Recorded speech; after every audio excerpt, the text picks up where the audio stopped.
introduction. There comes a moment in every person's life when the outer world stops making sense. Not because anything dramatic has happened, but because something inside them begins to whisper that there is more depth, more clarity, more alignment, more purpose. It's a subtle shift at first, an uneasiness with old habits, a sense that life is happening on autopilot, a quiet suspicion that something in the way they think, feel, or perceive is out of sync with who they truly are. This book was written for that moment. Most people spend their entire lives trying to change their circumstances while leaving the inner landscape unchanged. They chase new jobs while keeping old beliefs, seek new relationships while carrying old emotional patterns, and pursue new goals while operating from the same identity that kept them limited in the first place. And when outer changes don't bring the inner shift they hoped for, they assume something is wrong with them, when in truth the problem is architectural. They are renovating the exterior without touching the blueprint. Human beings do not live from the outside in. We live from the inside out. Your thoughts, your stories, your emotional tendencies, your expectations, your filters of attention, and your subconscious patterns. All of these combine to create the lens through which you experience reality. Change the lens and the landscape changes. Change the internal architecture and the outer world begins to reorganize around it. Modern neuroscience, psychology, and even physiology now understand what many spiritual traditions have taught for centuries. The brain is constantly rewiring. The body is always adapting to the emotional signals it receives, and perception is not a passive process. It is an active creation. What you repeatedly think becomes automatic. What you repeatedly feel becomes familiar. What you repeatedly believe becomes your identity. And what you consistently expect becomes the reality your nervous system prepares you for. This means you are not stuck. You are not fixed. You are not doomed to repeat old cycles simply because they've been with you for a long time. Your mind is not a wall. It is a workshop. Your identity is not a sentence. It is a structure. And your inner patterns are not permanent. They are programmable. But most people never learn how to consciously design these internal structures. They learn how to build careers, but not beliefs. They learn how to manage schedules, but not emotions. They learn how to communicate externally, but not internally. They study the mechanics of the outer world, but not the architecture of their inner world. This book exists to change that.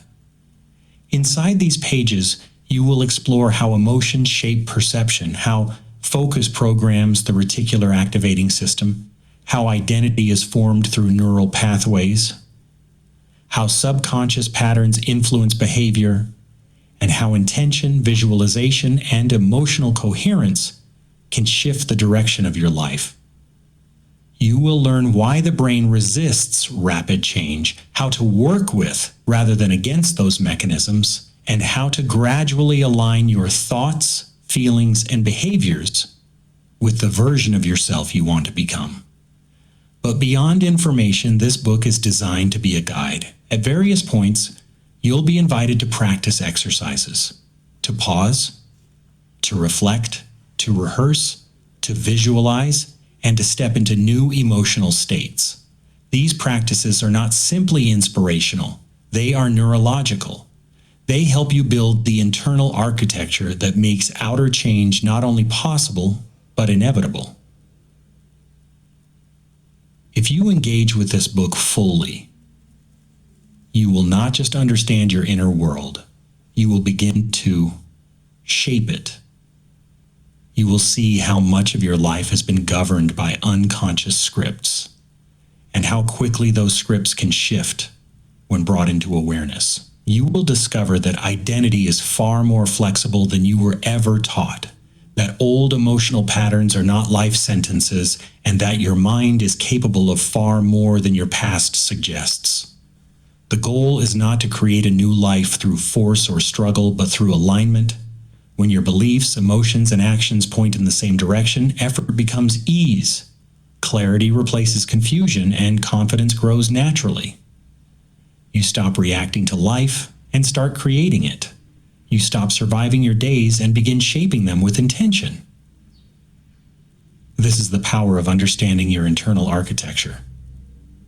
And this is where your journey begins. Chapter 1. The Inner Universe. Why reality begins in the brain. The moment your perception changes is the moment your whole world begins to shift. I want to describe a simple moment that shows this clearly, because sometimes one tiny change in how you see something can change everything around you. There was a time when I walked into a room and thought everyone was judging me. My mind created a story before anything even happened. I felt tight in my chest, my hands felt cold, and I could feel myself pulling back. I avoided eye contact, spoke less, and stayed quiet in the corner. Because of the way I saw the situation, I behaved in a way that made the situation feel even more real. People did not come toward me because I looked closed off. I took their distance as more judgment, which made me even more uncomfortable. The moment everything changed was when I stopped and asked myself one simple question. What if they are not judging me at all? That one question created a new feeling inside my body. My shoulders relaxed. My breathing slowed. My mind softened. My whole energy changed, even though nothing outside had changed yet. Once my perception shifted, my behavior shifted with it. Once my behavior shifted, the world responded differently. When I relaxed and opened up, people suddenly seemed kinder. Someone smiled at me. Another person started a conversation. Someone even invited me to sit closer. Nothing magical happened outside of me. I was the one who changed first. Because I changed, the situation changed. The most powerful part of this moment was realizing that the situation did not change on its own. My inner world changed the outer world. The thoughts I held shaped the way I moved. The way I moved shaped how people reacted. It was like watching a mirror respond to the expression on my face. This moment taught me that perception is not just a mental idea. Perception is the lens that tells your brain how to read the world. When the lens changes, the world you see changes. When the world you see changes, your actions follow. And when your actions follow, your reality shifts. The truth is simple. When you shift the way you see a moment, the moment shifts with you. That is how powerful your perception is. The brain builds a model of reality by mixing what it sees, hears, and feels with what it already expects.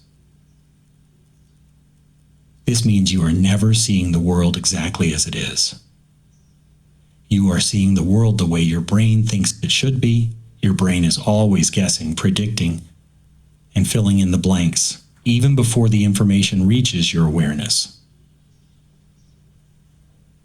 The first thing to understand is that your senses bring in only tiny pieces of information. Your eyes do not capture everything around you. Your ears do not hear every sound. Your skin does not feel every change in the air. Your senses collect small bits of data, and most of the world is filtered out. Your brain receives this limited data and has to work with it, almost like getting puzzle pieces without having the full picture. The second thing to understand is that your brain does not wait for the world to tell it what is happening. Your brain predicts what is going on before you even sense it. It uses memory, past experiences, habits, and beliefs to guess what should happen next. This prediction happens so fast that you do not notice it. Only when the real input does not match the prediction do you become aware of it. This mix of sensory input and prediction creates your personal model of reality. Your brain constantly blends what it is coming in from the outside world with what it already expects from the inside world. In other words, reality is built from both directions, outside in and inside out. The third thing to understand is that predictions often guide perception more than real input does. Your brain prefers to trust its own expectations instead of waiting for slow sensory information.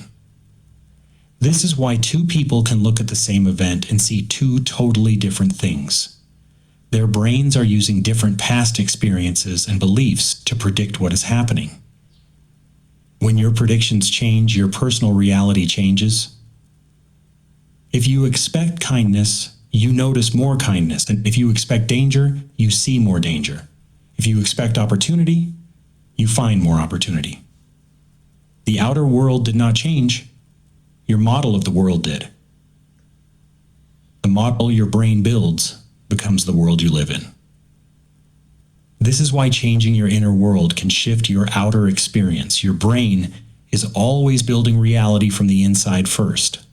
When you understand this, you understand the foundation of manifestation, perception, and personal power. The idea that your inner world creates your outer world is powerful. And neuroscience gives us a way to understand why it feels true.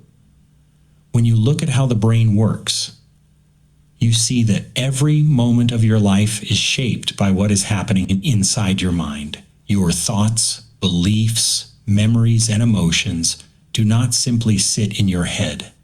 They guide how you see the world, how you react to it, and what you notice. They shape your choices, your behavior, and even what you expect to happen. And because your expectations influence your actions influence your future. In this way, the inner world and the outer world are always connected. The brain is not a camera that records life exactly as it is. Instead, it creates a version of reality based on what it already believes.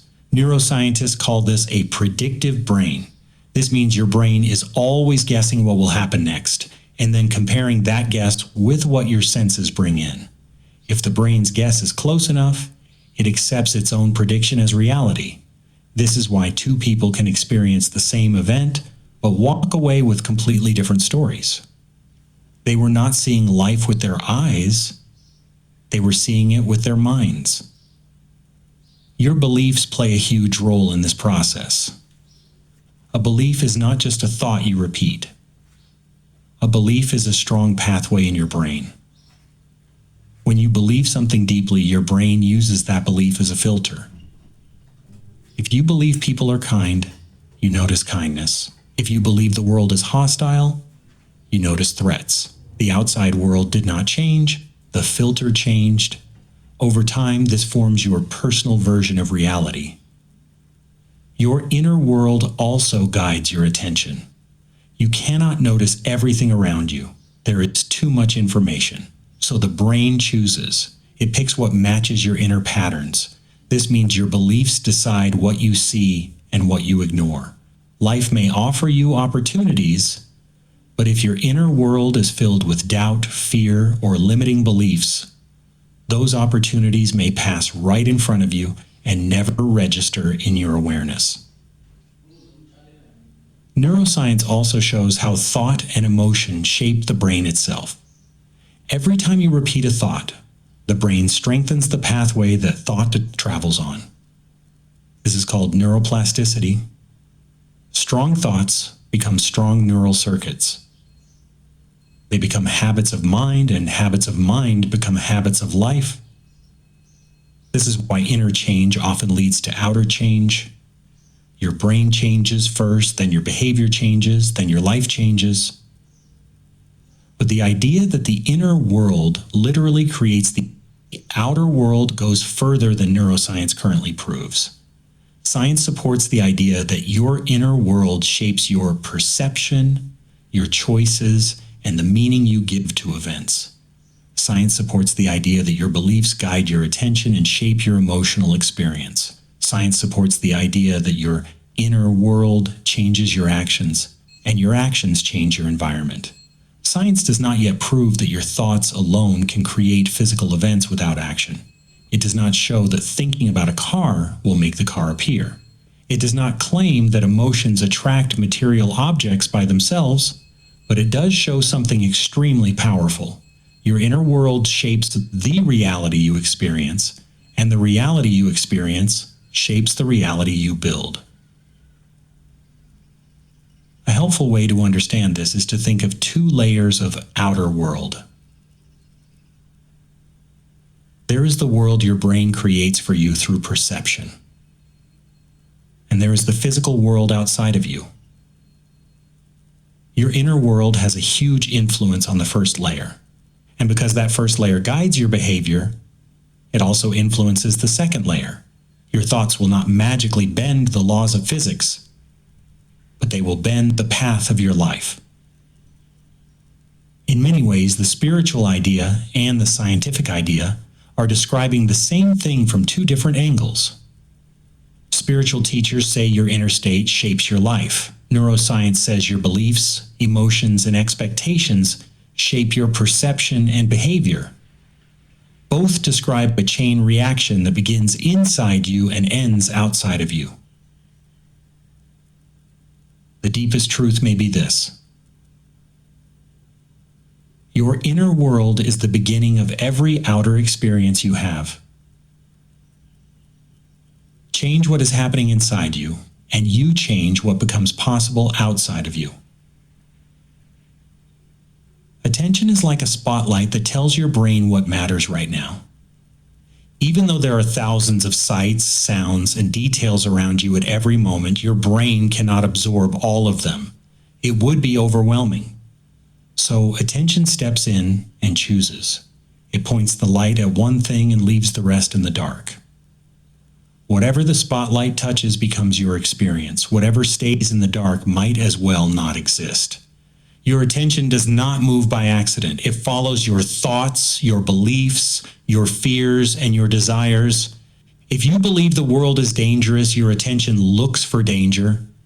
If you believe people are kind, your attention notices kindness. Two people can walk through the same street at the same time and leave with completely different memories. One saw beauty, the other saw problems. The street didn't change, only the focus did.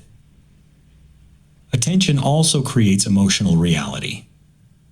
When you focus on what's going well, you feel grateful and open. When you focus on what's going wrong, you feel stressed and tense. The same situation can feel light or heavy depending on where you place your attention. This is why attention is one of the most powerful tools you have. It shapes the meaning you attach to your life.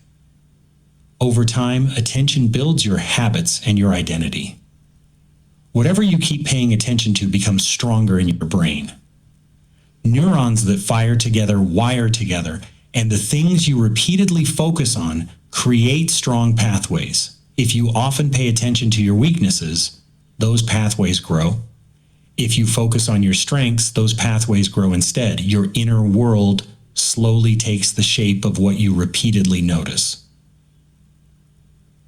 Because attention shapes your inner world, it also shapes your outer world.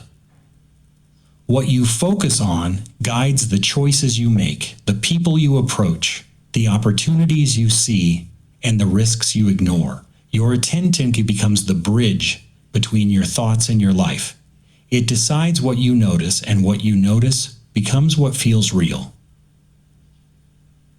In simple terms, attention is the gatekeeper of experience. It decides which details enter your mind and which ones stay outside. And because the brain builds reality from the details it receives, attention becomes the quiet architect behind everything you think, feel, and live. People can experience the same event in completely different ways because every mind brings its own history, beliefs, and emotional filters to the moment. The event may be the same on the outside, but the inner world of each person is different, so the meaning they create is different. What you see is not just what your eyes show you, it is what your mind adds to the image. Your past experiences shape how you interpret the present. If you've been hurt in similar situations before, your brain will expect danger. If you've had good experiences, your brain will expect safety. Two people can hear the same comment. One takes it as an insult, the other as a joke. The words did not change. Only the memories behind the words changed. Beliefs also guide perception. The brain uses beliefs as shortcuts to save energy. If you believe people can't be trusted, you'll notice signs of dishonesty even when they aren't there. If you believe people are kind, you'll notice small acts of goodness that others might ignore. Belief acts like a filter, coloring reality long before you consciously think about it. Emotions at the moment also change the experience. So when someone is calm, they see events more clearly. When someone is stressed or anxious, the same event feels heavier and more threatening. The emotional state becomes part of the experience. It shapes how the brain interprets what is happening. Attention plays a huge role. No one notices everything. Each person pays attention to different details. One person focuses on the faces in the room, another on the tone of voice, another on the background noise. The details you focus on become your experience. The details you ignore never enter your reality at all. The brain also fills in the blanks. There is always more happening around you than your senses can capture, so the brain guesses the rest.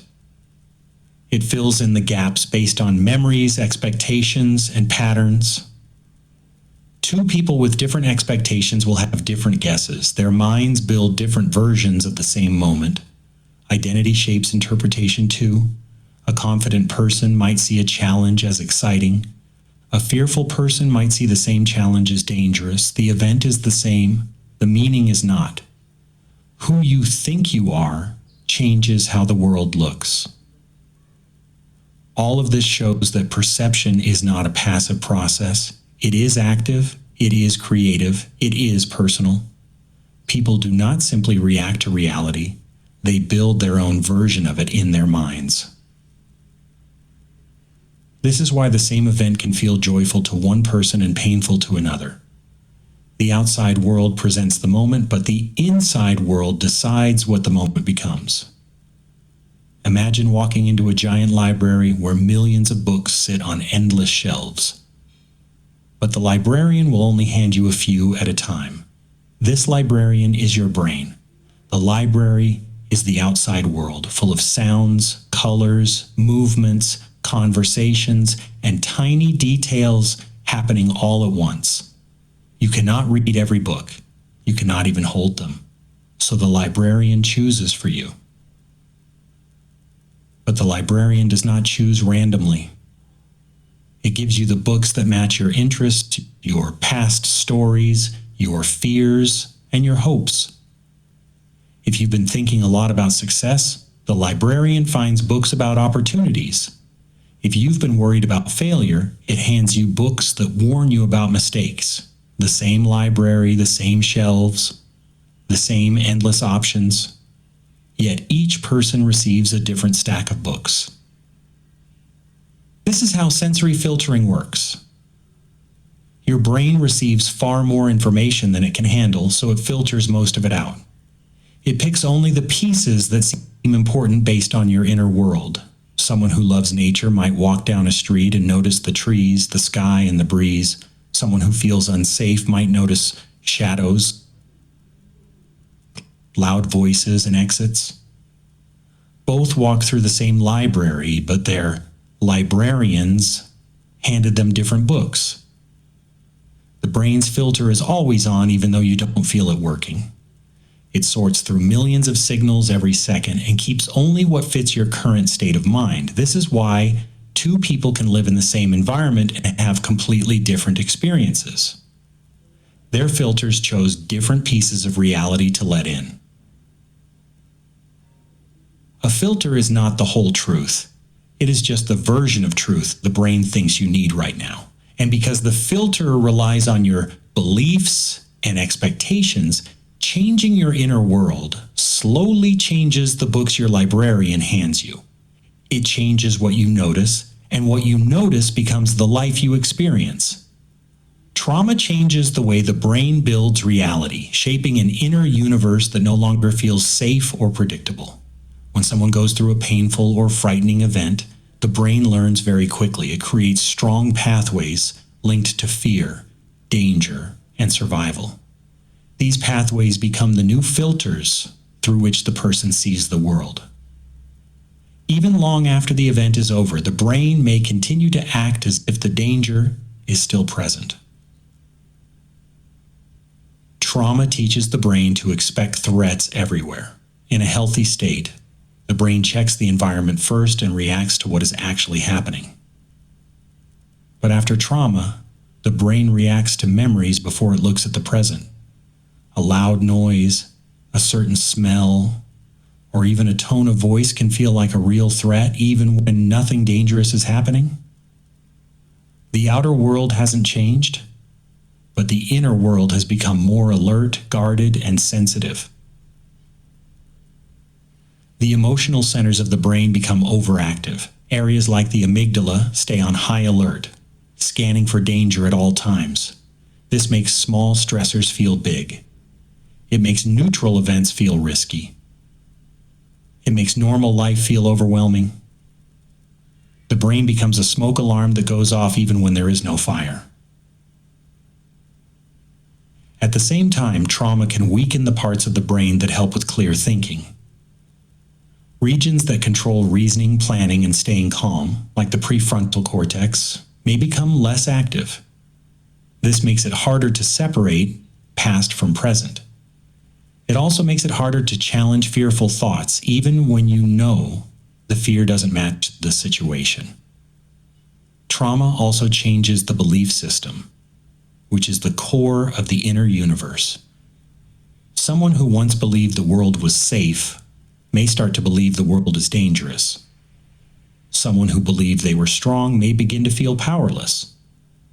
Trauma shifts the stories people tell about themselves and about life. These new stories shape how the brain interprets every new event that happens. Trauma affects the senses too. The brain becomes more sensitive to noises, movements, or facial expressions. It may focus on negative details while ignoring positive ones. This creates a reality that feels darker, heavier, and sharper. The senses are not lying. They are responding to the brain's new priorities: survival, protection, and control.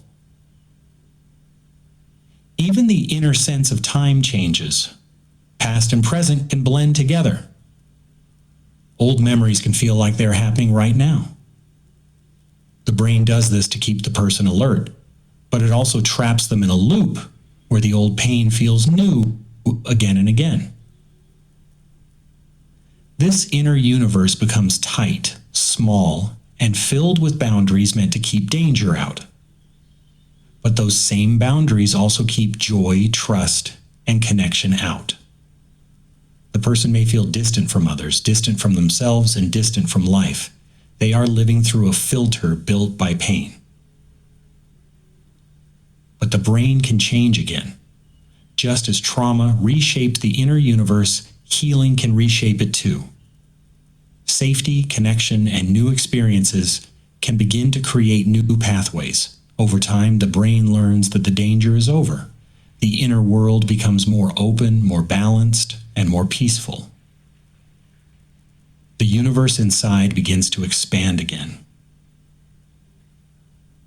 Humans trust their perceptions because the brain presents them as complete, smooth, and certain, even though they are heavily edited behind the scenes.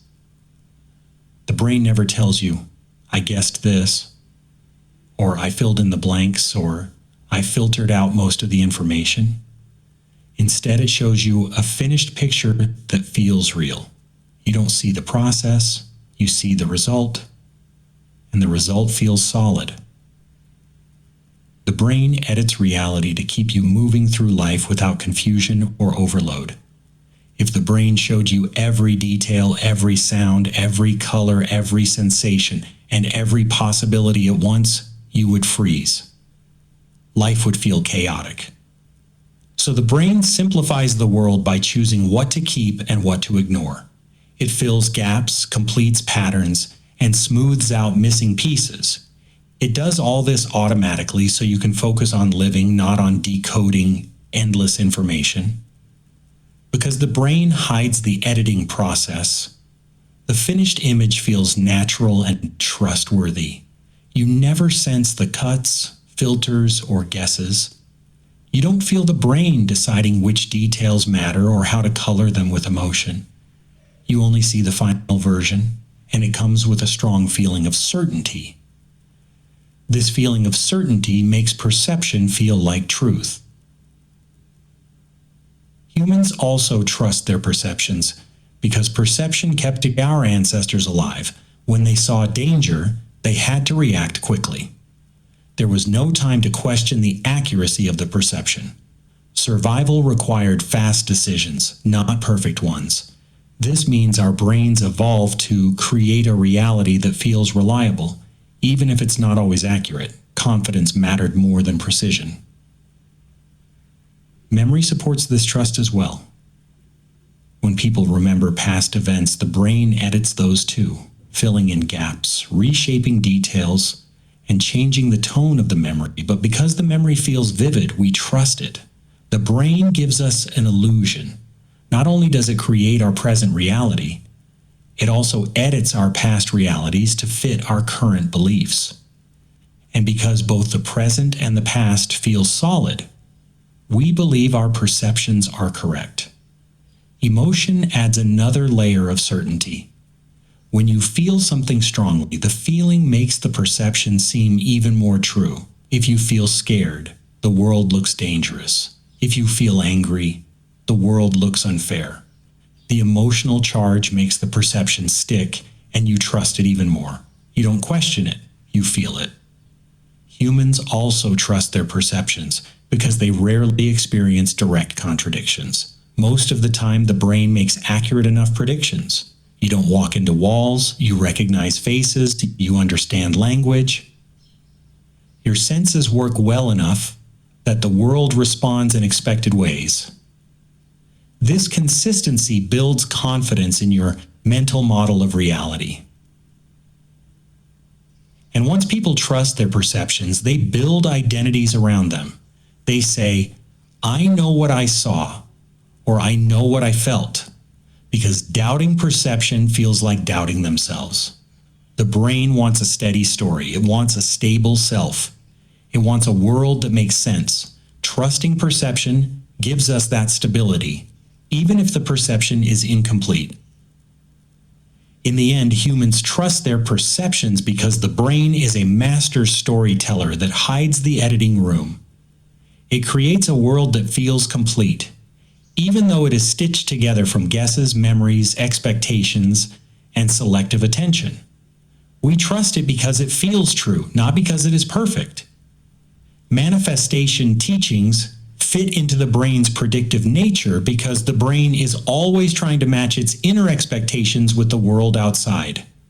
The brain works like a prediction machine. It constantly guesses what will happen next based on your beliefs, memories, emotions, and past experiences. These guesses shape how you think, how you feel, and how you act. Manifestation teachings say your inner world shapes your outer world, and predictive neuroscience explains why that feels true. When you hold a strong inner picture, your brain begins to treat it as a guide for future experiences. If you repeatedly imagine success, love, growth, or healing, the brain builds neural pathways around those expectations. It starts predicting those outcomes. When the brain predicts something strongly, it begins to look for signs that match the prediction. It notices opportunities that fit the picture. It pays attention to details that move you toward the thing you're imagining. What you expect becomes the lens you look through. Manifestation works through attention, and attention shapes reality. When you focus on something over and over, the brain marks it as important. It filters the world in a way that brings matching information into your awareness. If you believe you're unlucky, the brain highlights every mistake and every setback. But if you believe you're blessed or guided, the brain highlights every opening and every possibility. This filtering makes the world reflect your inner thoughts, not because the world changed, but because your mind changed what it noticed. Predictive coding also explains why repeating affirmations and visualizations can shift your life. When you visualize a new future, your brain treats that image as a prediction. It begins updating your internal model. It adjusts how you feel in your body. It changes what emotions you expect. It influences how you behave in small but powerful ways. Your tone, your confidence, your choices, your courage, your habits. These small changes add up, and your outer world begins to shift in response to your new inner model. Manifestation teachers often say, you attract what you are. And neuroscience gives this idea a practical meaning. When your inner world is full of fear, your brain predicts danger, and you act in ways that keep your world small. When your inner world is full of possibility, your brain predicts better outcomes, and you step into situations you would have avoided before. You don't attract things magically. You move differently, speak differently, respond differently, and notice things you once ignored. This creates new paths in your outer life. Emotions play a huge role as well. Strong emotions tell the brain this matters.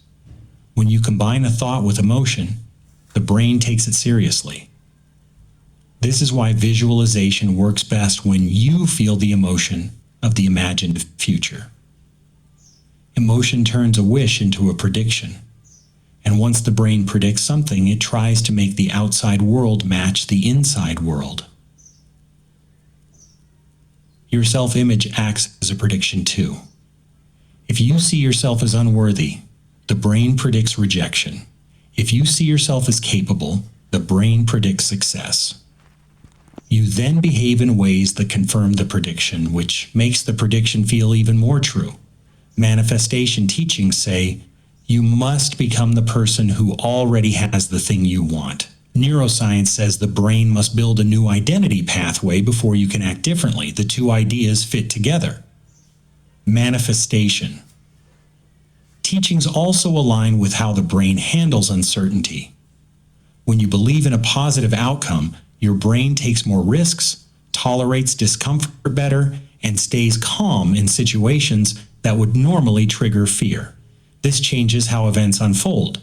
You stay in conversations longer. You try one more time. You open doors you used to close. Over time, these actions create a different outer world. However, manifestation does not override reality, it works within it. The brain's predictions shape perception and behavior. But they do not magically rearrange the physical world. You still need action, patience, and alignment. The magic comes from the fact that your actions and perception shift dramatically when your inner world shifts.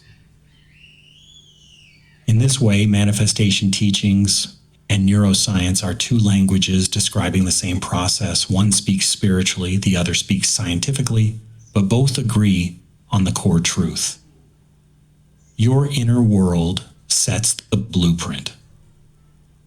Your brain builds from the blueprint, as we've seen, and your life follows the structure your brain creates. Chapter 2. Belief, Perception, and Predictive Coding. Imagine your brain as an artist who starts painting the world before it even sees the full picture. It doesn't wait for every detail to arrive from the outside. Instead, it takes what it already knows, your memories, your habits, your beliefs, and uses them to sketch a rough draft of what it expects to happen next. Only after the sketch is made does the brain look at the real world and fix the parts that don't match. This process is called predictive coding, and it quietly shapes every moment of your life. Your brain works this way because the world sends far too much information for you to process all at once.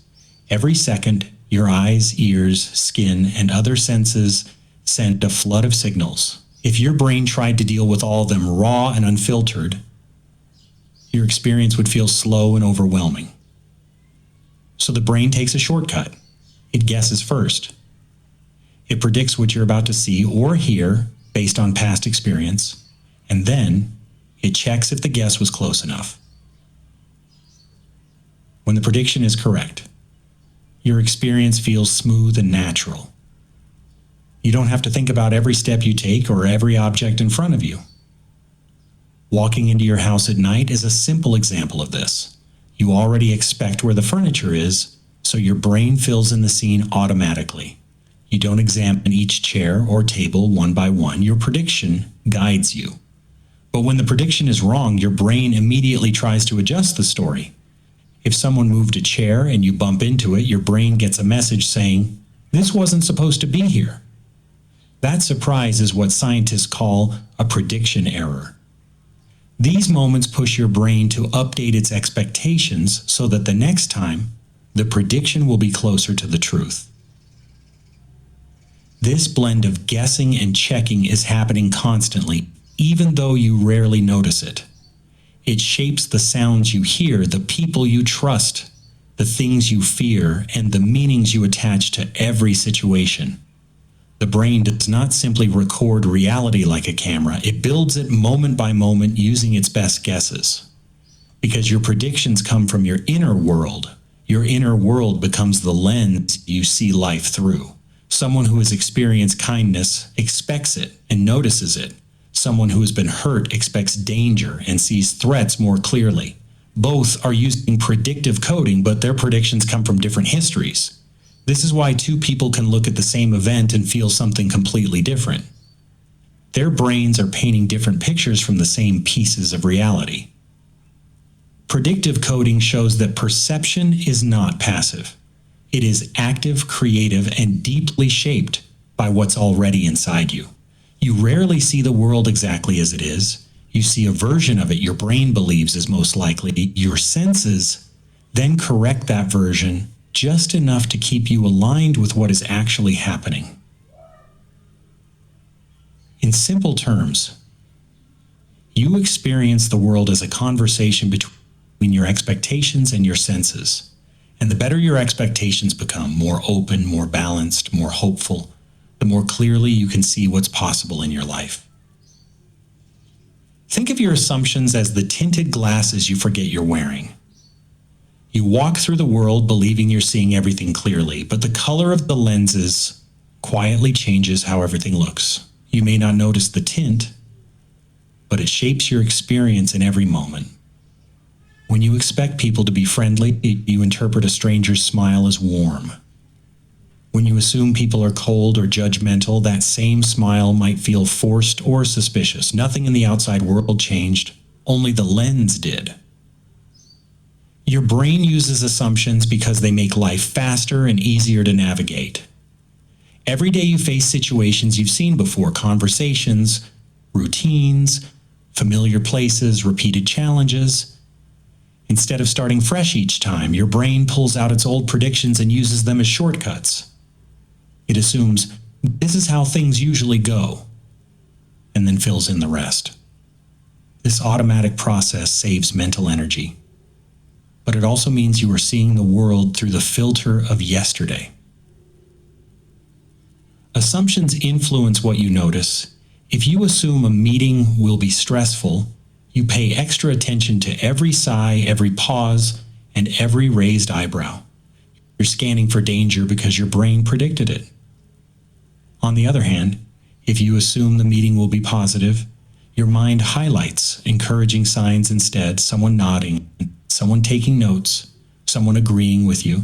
The meeting may be the same, but your assumption selects which parts of it become important. Assumptions also influence how you interpret events. Imagine two people walking down the same street. One assumes the world is full of opportunities. They see open shops, friendly faces, and possible connections. The other assumes the world is unsafe. They see shadows, unfamiliar people, and potential threats.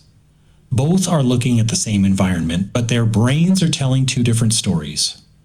Your assumptions can even change your behavior, which then shapes the outcome. If you assume you will fail, you might approach a task with hesitation or low energy. That hesitation affects your performance, and you might actually fail, not because you couldn't do it, but because the assumption lowered your effort. If you assume you can succeed, you try harder, stay longer, and think more creatively. The assumption becomes a self-fulfilling pattern.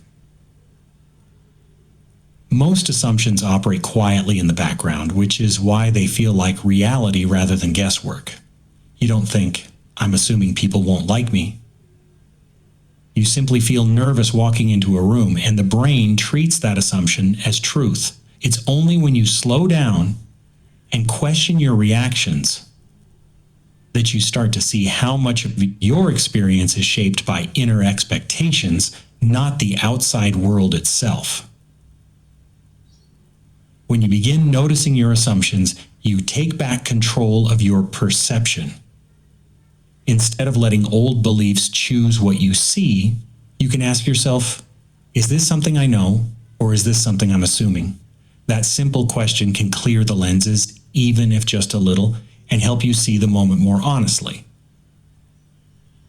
Assumptions are powerful, but they are not permanent. When you change the assumptions you carry, you change the world you think you're seeing. And when you change what you see, you change the choices you make. Bitfully, your life begins to shift from the inside out. Imagine two people watching the same scene. A coworker walks past them in the hallway without saying hello. The moment is simple, quiet, and over in seconds. But inside each person, a completely different story begins to unfold, because their beliefs shape what the moment means. Person A believes people generally like them. They assume others are busy, distracted, or caught up in their own world. So when the coworker walks by without speaking, Person A thinks, they must be in a hurry, I'll check in with them later. They feel calm, unbothered, and move on with their day. Their belief creates a gentle interpretation. Person B believes people usually overlook or dislike them. They often expect rejection or criticism, even in small moments. When the same coworker walks past without saying hello, Person B thinks, they're upset with me. I must have done something wrong. Their chest tightens. They replay yesterday's conversations. They feel anxious and unsettled, all because the moment fit their belief about being unwanted. The event was identical, but the experience was not. The coworker simply walked by. No words were spoken, no message was sent, but each person's inner world created a meaning that felt completely real to them. This is how belief systems quietly guide perception. What you believe becomes the frame that holds the picture. A neutral moment turns positive or negative based on the story your mind expects. Two people, one event, two realities. The outside world didn't change, the inner world did, and that made all the difference. Think of confirmation bias as the brain's way of proving itself right, even when it's wrong. When you hold a belief about yourself, about life, about what's possible, your brain begins searching for evidence that supports that belief. It filters, selects, and highlights information that matches your expectations. Anything that doesn't fit gets ignored, dismissed, or explained away. This mental habit happens automatically, and it quietly shapes the world you think you're living in. This is why confirmation bias becomes a powerful manifestation mechanism. If you believe something strongly enough, your brain starts looking for signs that it's true. You notice small hints that support your belief. You pay attention to opportunities that match your inner story. You interpret situations in ways that reinforce your expectations. Bit by bit, your belief becomes the truth your mind sees. And that truth begins to influence the actions you take and the outcomes you attract. Imagine someone who believes good things happen to them. Their brain is tuned to notice positive signs. A small compliment feels meaningful. A chance meeting seems lucky. A new idea looks promising. Because they notice these things, they act on them. They smile more, connect more, take more chances. The brain shows them evidence of possibility, and their actions follow. Now imagine someone who believes life is against them. Their brain scans for problems. A neutral comment feels like criticism. A delay feels like rejection. A challenge feels like a sign to give up. They act with caution, doubt, or fear. They pull back, hesitate, or stop trying. Their brain shows them evidence of limitation, and their actions follow. Both people live in the same world, but their minds build different versions of it. Their beliefs select their experiences, and their experiences reinforce their beliefs. It becomes a loop, a self-fulfilling system. Confirmation bias doesn't just shape what you see, it shapes what you do, and what you do shapes what you receive. This is where manifestation and neuroscience meet. The teachings say what you focus on expands. The science says your brain filters reality to match your expectations. These two ideas are different languages describing the same process. When you choose new beliefs, you give your brain new instructions. You tell it what to look for. You tell it what matters. You tell it what kinds of experiences you want highlighted. Your brain then filters the world through that new lens, helping you notice possibilities you once overlooked. Manifestation isn't magic. It's the mind learning to see differently. And when you see differently, you move differently. When you move differently, life responds differently. Confirmation bias becomes the engine behind this shift. Feed it fear, and it finds danger. Feed it hope, and it finds opportunity. Feed it belief, and it finds the path forward. Whatever you train your inner world to expect, your brain begins gathering evidence for, and your outer world slowly starts to match. Your beliefs are the invisible filters through which you experience everything. They shape what you notice, what you ignore, how you interpret events, and how you feel about them. You rarely see your beliefs directly, but they quietly color every moment of your life.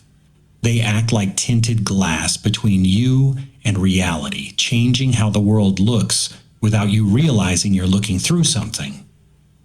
Beliefs are built from experience. From childhood, your brain collects moments and turns them into rules. A child who is comforted when they cry learns the world is safe. A child who is ignored learns, I am alone.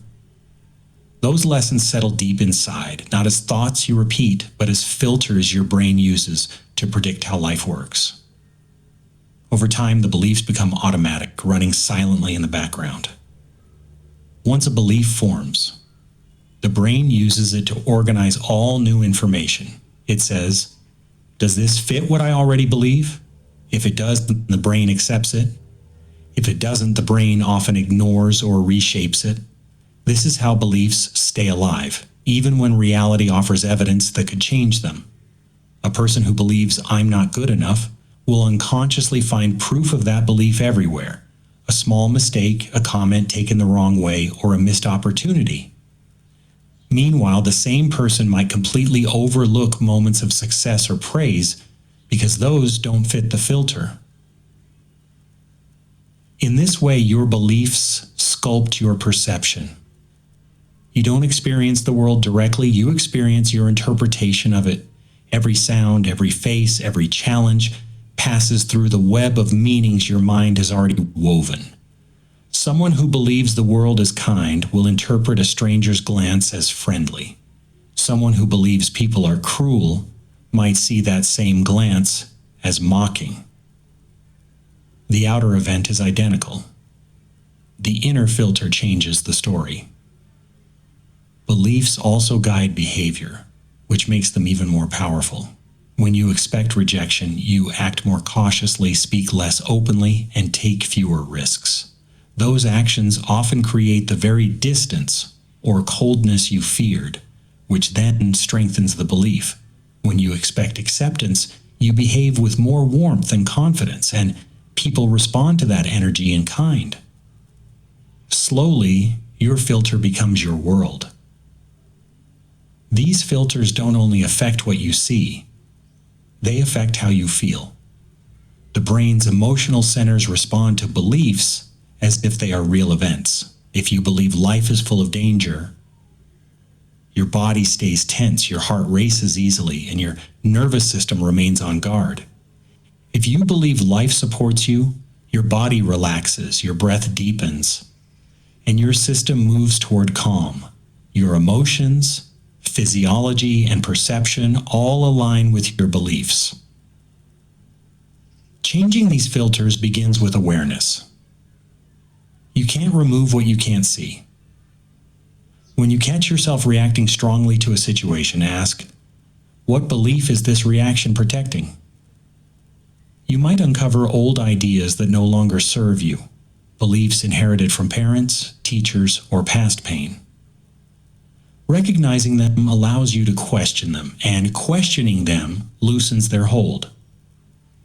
New beliefs can be built through repetition and experience. When you choose to focus on safety, love, or possibility, your brain starts wiring new pathways.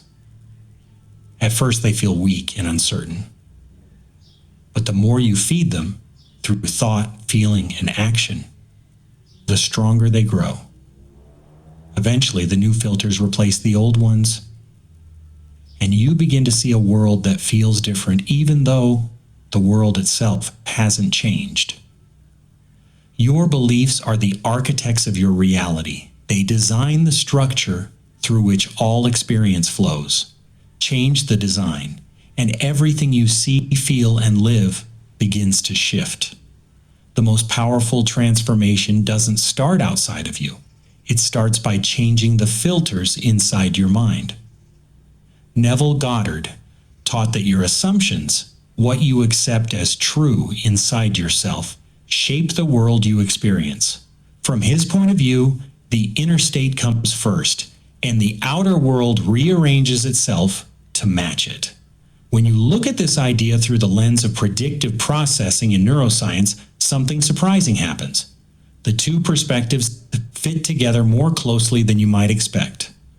Predictive processing says your brain is constantly guessing what will happen next, based on your past experiences, emotions, and beliefs. These guesses are not small. They guide how you see, how you feel, and how you move in the world.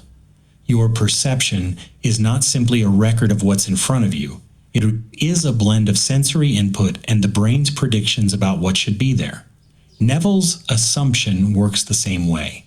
What you assume to be true becomes the mental pattern your mind uses to predict your future. Think of an assumption as a dominant prediction. When Neville says, assume the feeling of the wish fulfilled, he is asking you to adopt a state where your brain begins expecting a certain outcome. In predictive processing, the brain leans heavily on expectation. If the expectation is strong enough, it becomes the template for what you notice, how you interpret events, and which opportunities stand out. The assumption becomes the brain's new prediction model. This prediction model influences your perception. If you assume I am successful, your brain starts interpreting life through that lens. A challenge looks like a step forward instead of a dead end. A conversation feels like an opportunity instead of a threat. A slow period becomes preparation instead of failure. Your senses bring in the same world, but your assumption shapes the meaning, and the meaning shapes your experience. Assumptions also influence your behavior, whether you notice it or not. When your brain predicts success, you act with more confidence. You take steps you once avoided. You speak up where you once stayed silent. These changes seem small in the moment, but together they create new outcomes. To someone studying the brain, this is the natural result of prediction guiding action. To someone studying Neville's teachings, this is the bridge between imagination and manifestation. Predictive processing explains why holding an assumption changes the world you seem to live in. Your brain filters information to match what it expects. If you assume abundance, the brain highlights chances, ideas, and connections that support that story. If you assume lack, the brain highlights obstacles, shortages, and disappointments. The outer world doesn't change instantly, but your relationship with it does. And that shift leads to different choices, which create different results. Neville often said that the outer world is simply the reflection of your inner state. From a neuroscience perspective, your inner state is the prediction engine of the brain. It is the set of expectations your mind uses to make sense of reality. When you change your assumptions, you change the predictions. When you change the predictions, you change the experience. And when the experience changes, your life begins to unfold in new directions. In this way, Neville's spiritual language and neuroscience's technical language describe the same phenomenon from different angles. One calls it assumption, the other calls it prediction. But both point to a truth that shapes your life every day. What you expect, you begin to perceive. What you perceive, you begin to believe. What you believe, you begin to create. Your assumptions become the blueprint your brain uses to build your world, one perception, one action, and one moment at a time. Your emotional life does not begin with what happens outside of you. It begins with what you believe inside of you. Two people can face the same moment and feel completely different emotions, not because the moment itself is different, but because their beliefs give the moment its meaning. Beliefs act like quiet instructions that tell your brain how to interpret events, and those interpretations decide how you feel. Every belief carries a built-in emotional expectation. When you believe the world is safe, your body naturally relaxes. Your breath comes easier. Your heart stays steady. When you believe the world is dangerous, your body prepares for threat even before anything actually happens. Your heart beats faster, your muscles tense, your nervous system moves toward alertness. The belief pulls the emotion with it like a magnet pulling metal. Beliefs shape the way your brain judges a situation. If someone walks toward you quickly, your belief filters decide whether that movement means excitement, anger, or danger. The event is just an event. The belief supplies the meaning, and the meaning creates the emotional response. The brain never reacts to a moment directly. It reacts to the story the belief system attaches to that moment. Think of beliefs as emotional shortcuts. Instead of analyzing every situation from scratch, the brain uses beliefs to predict how you should feel. If you believe you're unwanted, you may feel hurt or anxious even before anyone says a word. If you believe you're capable and worthy, you may feel hopeful or calm even in a challenge. The belief sets the emotional tone before the moment fully unfolds. Beliefs also determine how big an emotion feels. Imagine someone who believes mistakes are unforgivable. A small error can hit them with shame, panic, or anger. Now imagine someone who believes mistakes are part of learning. The same error might bring mild frustration or even curiosity. The situation didn't change, but the emotional weight did, because the belief changed the meaning. Your beliefs affect how long an emotion lasts. When a belief says, "This always happens to me," the emotional reaction sticks, it loops, it grows. But when a belief says, "This is temporary," the emotion passes more quickly, and then the belief creates the emotional echo. Without the belief, the echo fades fast. Beliefs even shape how your body responds physically. A belief rooted in fear triggers the stress response: tight muscles, shallow breathing, increased heart rate. A belief rooted in trust activates the opposite: calm muscles, deeper breathing, and a nervous system that feels safe. Your emotions are not just thoughts. They are full-body experiences shaped by the beliefs you carry.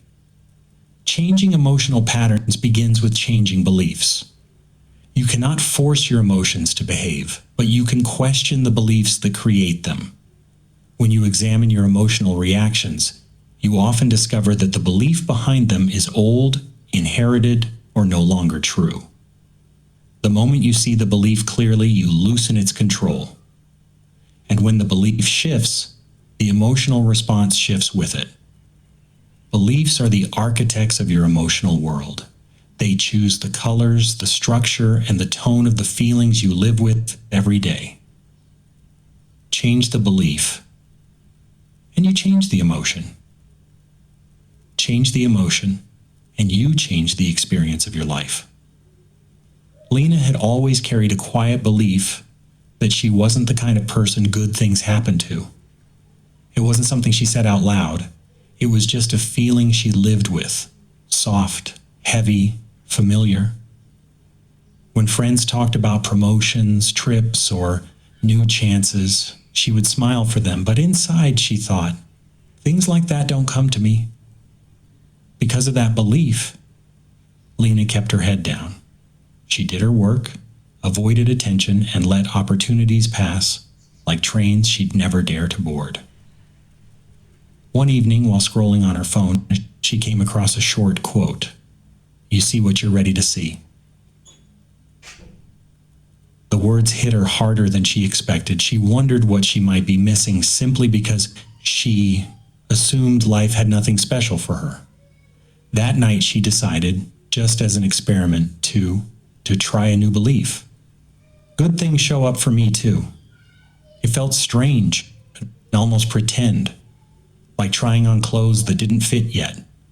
But she kept repeating it gently without pressure. The next morning, something small shifted.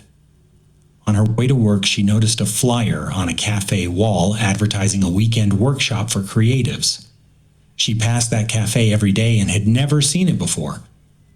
This time, the flyer seemed to glow, as if her mind was saying, "This is for you." She felt a spark, but walked past anyway, old habits pulling her back. Yet the new belief whispered again, "Good things show up for me." She turned around, took a photo of the flyer, and signed up later that night. At the workshop, Lena met people who were excited about the same things she loved: writing, design, and ideas. One of them mentioned a small internship opening at a local studio. Normally, Lena would have smiled politely and said nothing, assuming she wasn't qualified. But her new belief nudged her forward. She asked for the details. Her heart raced, but it felt like a good kind of fear, the kind that signaled growth rather than danger. She applied expecting nothing, but this time with a quiet sense that maybe she deserved to try.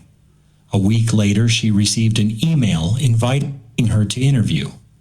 She stared at the screen, stunned. The belief she held for years, "Nothing good happens to me," no longer felt solid. It was cracking at the edges. Something new was pushing through. During the interview, Lena noticed things she had never paid attention to before. She noticed her own ideas flowing. She noticed the interviewer nodding and smiling. She noticed she wasn't shrinking or apologizing for herself. It felt like she had stepped into a different version of her life, one that had been waiting for her the whole time. 2 days later, she got the position. She cried. Not because of the opportunity itself, but because she realized how many signs, hints, and chances she must have missed in the past. They were probably always there. She just wasn't looking for them. Her old belief filtered them out. Her new belief let them in. From that point on, Lena made a simple promise to herself. I will believe that good things can happen for me, so I can finally see them. And the more she believed it, the more the world seemed to agree. New friends appeared, ideas flowed, invitations showed up in unexpected places. It wasn't magic, it was perception.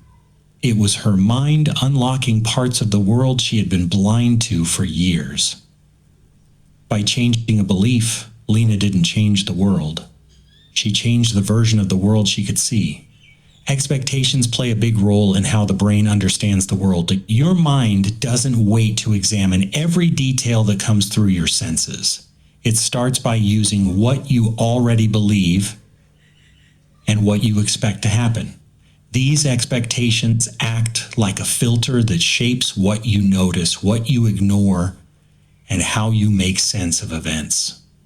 When your expectations are strong, they can change the meaning of what you see or hear. If you expect someone to dislike you, you might interpret a neutral expression as unfriendly. If you expect your day to go well, you notice more positive moments. If you expect problems, even small issues feel larger. Your brain highlights the things that match what you already believe. The brain uses expectations because predicting is easier than analyzing everything from scratch. It guesses first and checks later. If the information matches your expectation, the brain accepts it quickly. If it doesn't, the brain may adjust, but not always. This is why people sometimes hold on to old beliefs even when new information appears. Expectations guide the brain in building your version of reality. Two people can experience the same moment but walk away with completely different stories because their expectations shaped what they saw. Beliefs become self-fulfilling prophecies because the brain constantly looks for evidence that matches what you already think is true. When you hold a belief, whether positive or negative, your mind begins to filter the world through it. You notice the things that support your belief and you overlook the things that don't. Over time, this creates a loop where your belief shapes your behavior and your behavior shapes your results. When you believe something strongly, you act in ways that make it more likely to happen. If you believe you're unlucky, you hesitate, you expect problems, and you often give up early. These actions create outcomes that look like bad luck, even though they were shaped by your belief. If you believe you're capable, you try more, you stay longer, and you take more chances.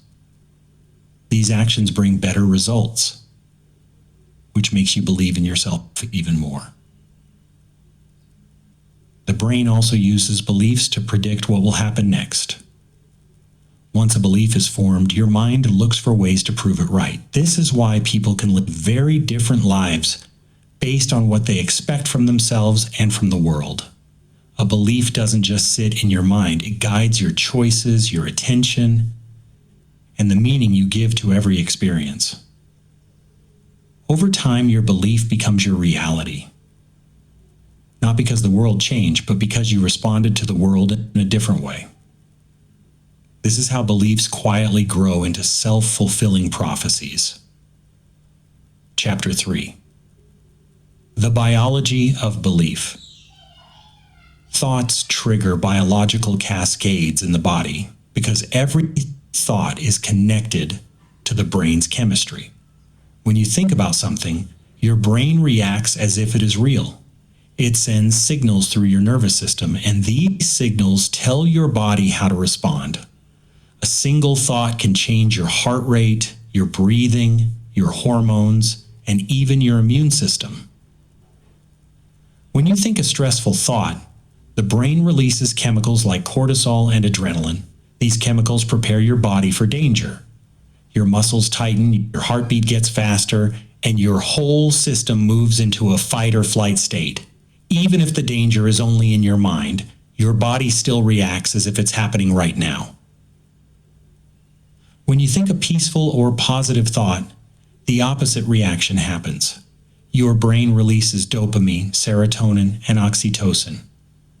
These chemicals calm your body, lower your stress, and lift your mood. Your breathing slows down, your muscles relax, and your body shifts into a healing state.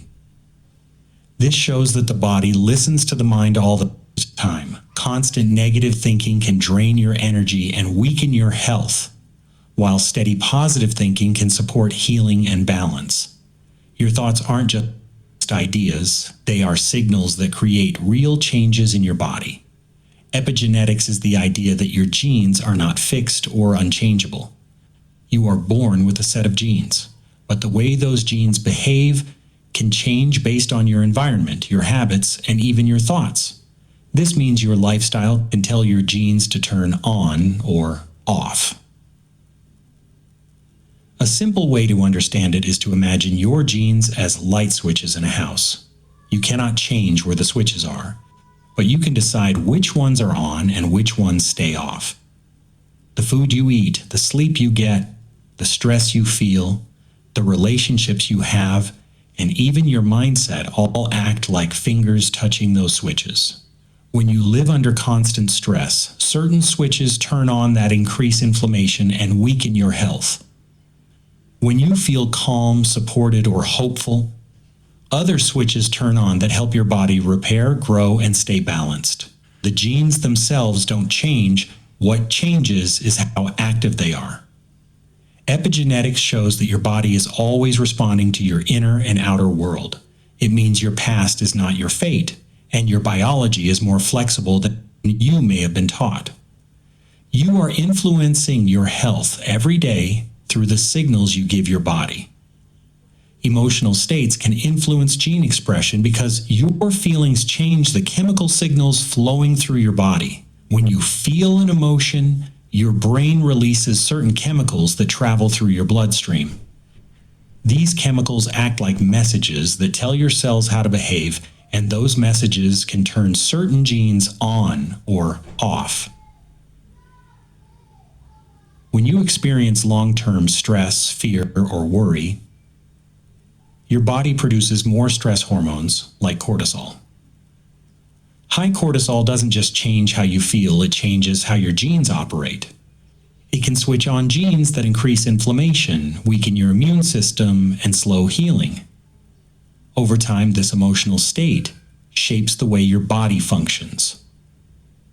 Positive emotional states have the opposite effect.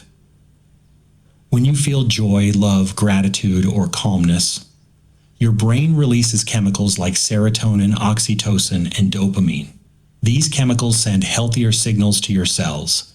They can activate genes involved in repair, growth, and strong immune responses. In this way, supportive emotional states help your body create better internal conditions. This connection shows that emotions aren't just feelings. They are chemical events that reach deep into your biology. Your emotional life becomes part of your physical life, shaping the activity of your genes every single day. Bruce Lipton's ideas focus on the belief that the mind, emotions, and environment can influence the body at a cellular level. He often explains that cells respond to signals from outside the cell more than they respond to the genes inside them. His message is that you are not a prisoner of your genes. You can influence your biology through your lifestyle, mindset, and emotional state. Mainstream biology agrees with part of this idea, especially in the field of epigenetics. Modern science shows that genes can be turned on or off depending on signals from the environment. These signals include food, sleep, stress levels, relationships, and even certain patterns of thought. This matches Lipton's idea that cells constantly listen to the world outside of them. Where mainstream biology is more careful is in how far these influences go. Lipton sometimes suggests that your beliefs alone can control gene expression in very powerful ways. Science does show that thoughts and emotions influence hormones, the nervous system, and gene activity. But it also shows that genetics, infections, physical injuries, and other factors matter too. In other words, Your mind plays a big role, but it is not the only thing shaping your health. Still, there is real overlap. Both Lipton's ideas and modern biology agree that the body is more flexible than we once believed, and that your internal state has real effects on your cells. Where they differ is mostly in degree. Lipton emphasizes the mind as the main driver, while mainstream biology sees the mind as one important part of a much larger system. In simple terms, Lipton's work points toward a powerful truth that science also supports. Your inner world and your outer world both send signals to your cells, and those signals help shape your biology. Cells are like tiny radios spread throughout your entire body, each one tuned to the chemical signals flowing around them. They don't act on their own or make random choices. Instead, they listen carefully to the messages carried in your bloodstream. When stress chemicals like cortisol and adrenaline rise, it's as if the radio switches to a station full of alarms and warning signals. The cells hear this noise and respond by tightening, protecting, and slowing down any processes that are not necessary for immediate survival. When the body releases calming and supportive chemicals like serotonin, dopamine, and oxytocin, it's like changing the radio to a soft, steady, peaceful station. The cells hear messages of safety, balance, and connection. Because the broadcast has changed, they relax, repair, grow, and communicate more smoothly. This metaphor shows how your thoughts, emotions, and habits act like the DJ of your entire internal world. Every emotion sends out a chemical song, and your cells listen to every single note. When the music is harsh and stressful, the cells move into protection mode. When the music is gentle and supportive, they shift into growth and healing. Your body is always listening, and the signals you send shape how your cells behave every day. Chronic stress has a strong effect on how cells behave because the body is constantly flooded with stress chemicals like cortisol and adrenaline. These chemicals are helpful during short moments of danger, but when they stay in the body for too long, they send a continuous message of threat. The cells hear this message and shift into protection mode, tightening, slowing down, and using energy only for survival tasks. When cells stay in this protective state for long periods, they stop focusing on growth and repair. They don't communicate as well with other cells, and they don't regenerate as quickly. Healing slows, inflammation rises, and the immune system becomes weaker. Instead of building, restoring, and balancing the body, the cells are stuck trying to defend it. Over time, chronic stress creates a cycle where the body becomes more sensitive to stress signals. The cells expect danger, so they react faster and harder even when the threat is only imagined. This makes the stress response even stronger, trapping the body in a loop of tension and exhaustion. In simple terms, chronic stress keeps the cells in survival mode. They stop doing the things that help you stay healthy, strong, and balanced, and they focus only on getting through the moment. This is why managing stress is not just emotional work, it is physical, biological, and essential for long-term health. The placebo effect shows the power of belief by proving that the mind can create real physical changes in the body. When a person believes a treatment will help them, the brain begins to act as if healing is already happening. This belief triggers the release of chemicals like endorphins, dopamine, and calming neurotransmitters that support real improvements in pain, mood, and physical symptoms. What makes the placebo effect so powerful is that nothing physical in the treatment is causing the change. The pill might be sugar. The injection might be saline. But the belief in the treatment sends a strong message to the brain. Help is coming. The brain responds by shifting the body into a state that supports healing, relaxation, and balance. Scientists have seen this effect in many areas.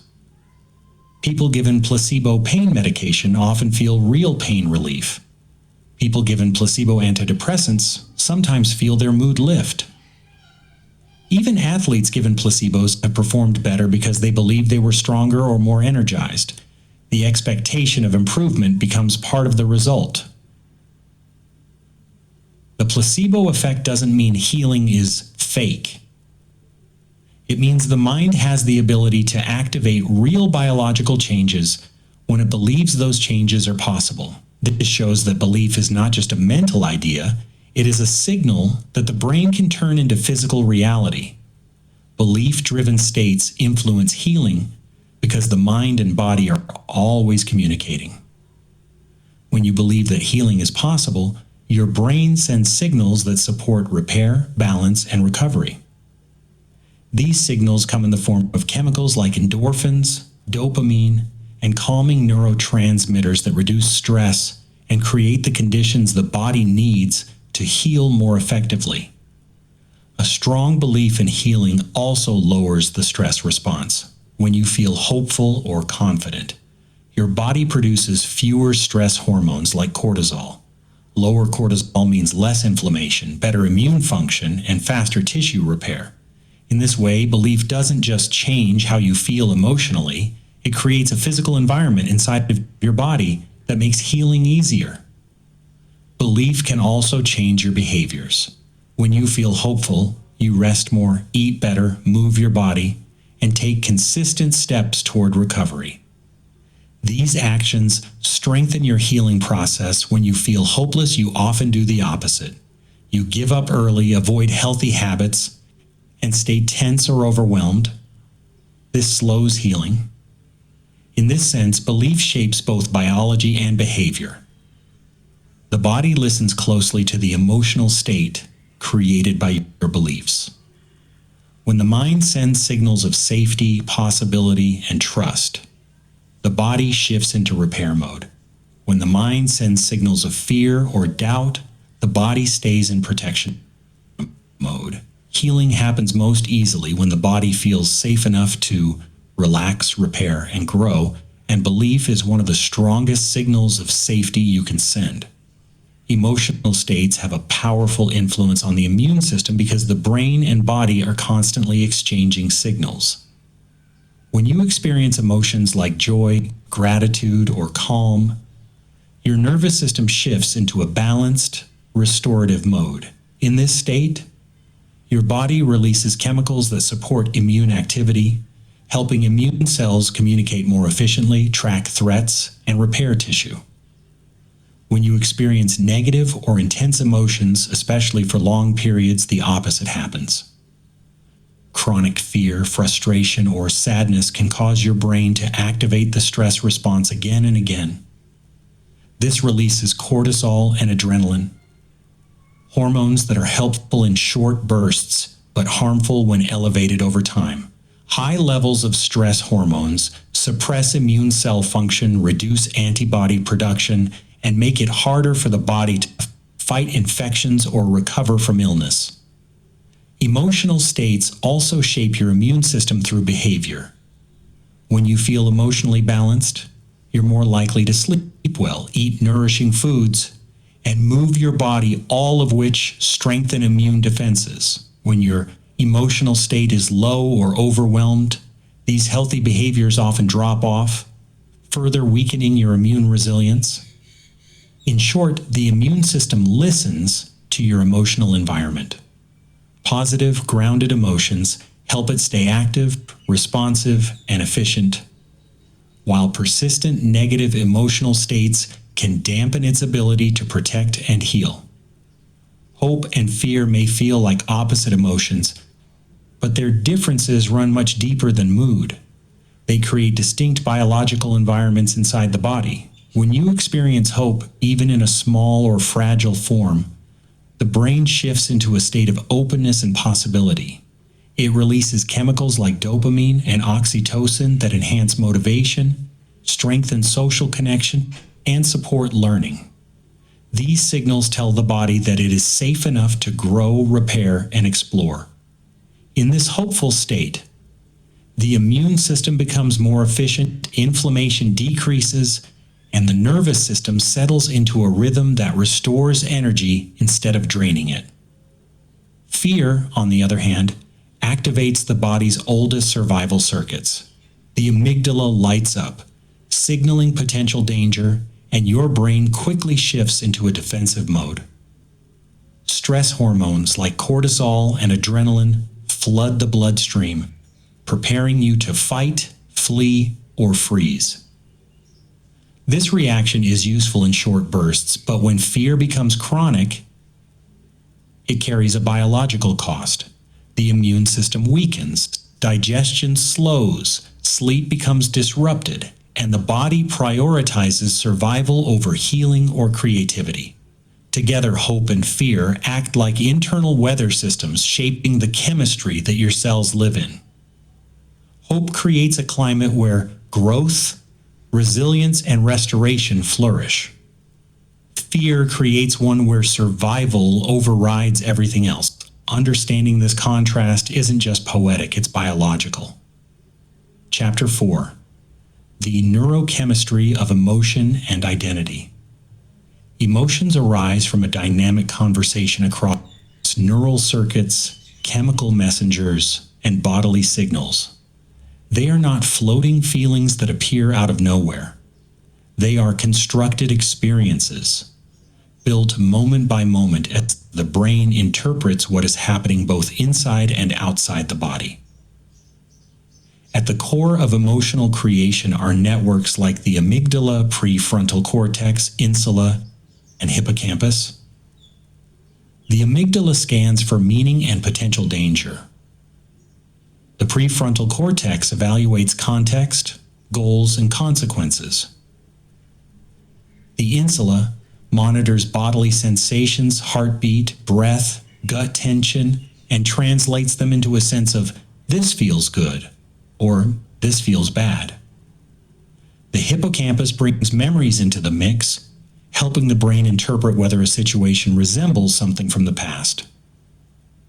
Chemical signals add another layer. Neurotransmitters like dopamine, serotonin, norepinephrine, and GABA shape the tone of an emotion, whether it feels energizing, calming, threatening, or rewarding. Hormones such as cortisol, oxytocin, and adrenaline circulate through the bloodstream, reinforcing the brain's interpretation of safety or danger. All of these elements work together in milliseconds. Your brain receives sensory input, compares it with predictions and memories, checks your body's state, and then generates an emotional response. What you experience as an emotion is the final product of this integrated system, a neural and chemical interpretation of the moment made to guide your actions and keep you alive. Survival emotions and elevated emotions come from very different states of the brain and body, and they shape our thoughts, decisions, and health in completely different ways. Survival emotions are wired for protection. Elevated emotions are wired for expansion. Survival emotions such as fear, anxiety, anger, frustration, and resentment come from the brain's built-in alarm system. When the brain senses a threat, real or imagined, it shifts into protection mode. Stress hormones like cortisol and adrenaline rise, the body becomes tense, and attention narrows to look for danger. In this state, the mind becomes more reactive, more defensive, and more focused on what could go wrong. These emotions are useful when you actually need to survive, but when they become chronic, they drain energy, weaken the immune system, and lock perception into a negative bias. Survival emotions, elevated emotions, fear, anxiety, anger, gratitude, love, joy, narrow focus, expanded awareness, stress hormones, high healing chemicals rise, body in protection, body in growth, short-term thinking, creative thinking, elevated emotions such as gratitude, love, compassion, inspiration, and joy create a completely different internal environment. They open the mind instead of narrowing it. They calm the stress response and increase chemicals that support healing, learning, and resilience. Elevated emotions bring the body into a state of balance where energy is restored. The immune system strengthens and the brain becomes more flexible and creative. These emotions help people feel connected, optimistic, and capable. The biggest difference is this: survival emotions prepare you to fight or flee, while elevated emotions prepare you to grow, heal, and create. One is built for getting through danger, the other is built for creating a meaningful life. Every person carries a unique set of emotional signatures, patterns of feeling that show up again and again in daily life. These emotional patterns don't appear by accident. They form over time as the brain repeats the same reactions, the same thoughts, and the same chemical states. When you feel a certain emotion often enough, the brain wires it in, and the body becomes familiar with it. This repeated emotional state becomes part of your personality without you even noticing. For example, someone who frequently feels worry builds circuits that fire easily in anxious situations. Their body becomes used to the chemistry of stress, and over time, anxiety can feel normal to them. Another person who practices gratitude or kindness regularly builds very different circuits. Their emotional baseline leans toward calmness, openness, and connection. In this way, emotions turn into habits, and habits turn into traits. These emotional signatures guide how you respond to the world. If your emotional base is frustration, small setbacks feel bigger. If it's curiosity, challenges feel like doorways. If it's fear, the unknown feels threatening. If it's hope, the future feels possible. The emotional state you return to most often becomes the lens through which you see yourself and your life. Over time, these emotional signatures shape the stories you tell, the choices you make, the relationships you build, and even the opportunities you notice. In other words, your personality is not just what you think, it's what you repeatedly feel. Identity is not something fixed or carved into you at birth. It is a neural pattern, shaped and reshaped by the thoughts you think, the emotions you feel, and the behaviors you repeat. Every time you think a familiar thought, I'm this kind of person, I can't do that. That's just who I am. The brain fires the same networks, and each time those networks fire together, they strengthen, making the pattern easier to activate the next time. Over months and years, these repeated neural firings become the brain's default settings. The identity you experience, your preferences, your habits, your emotional tone, your sense of what's possible is reinforced through repetition. The brain loves efficiency, so it relies on these established pathways instead of building new ones. This is why identity can feel solid, even though it is actually built from flexible biological processes. When someone says, I'm just like this, what they usually mean is that their brain has practiced a certain pattern for so long that it feels natural. A shy person has rehearsed withdrawal. A confident person has rehearsed speaking up. A pessimistic person has rehearsed expecting the worst. None of these traits are permanent. They are simply circuits that have been strengthened through use. The powerful part is this: because identity is a neural pattern, it can change. When you think new thoughts, feel new emotions, and act in new ways, the brain begins to build new pathways. At first, they're weak, like faint trails in a forest. But with repetition, they deepen. Over time, these new circuits can become the new identity. So identity is not a label.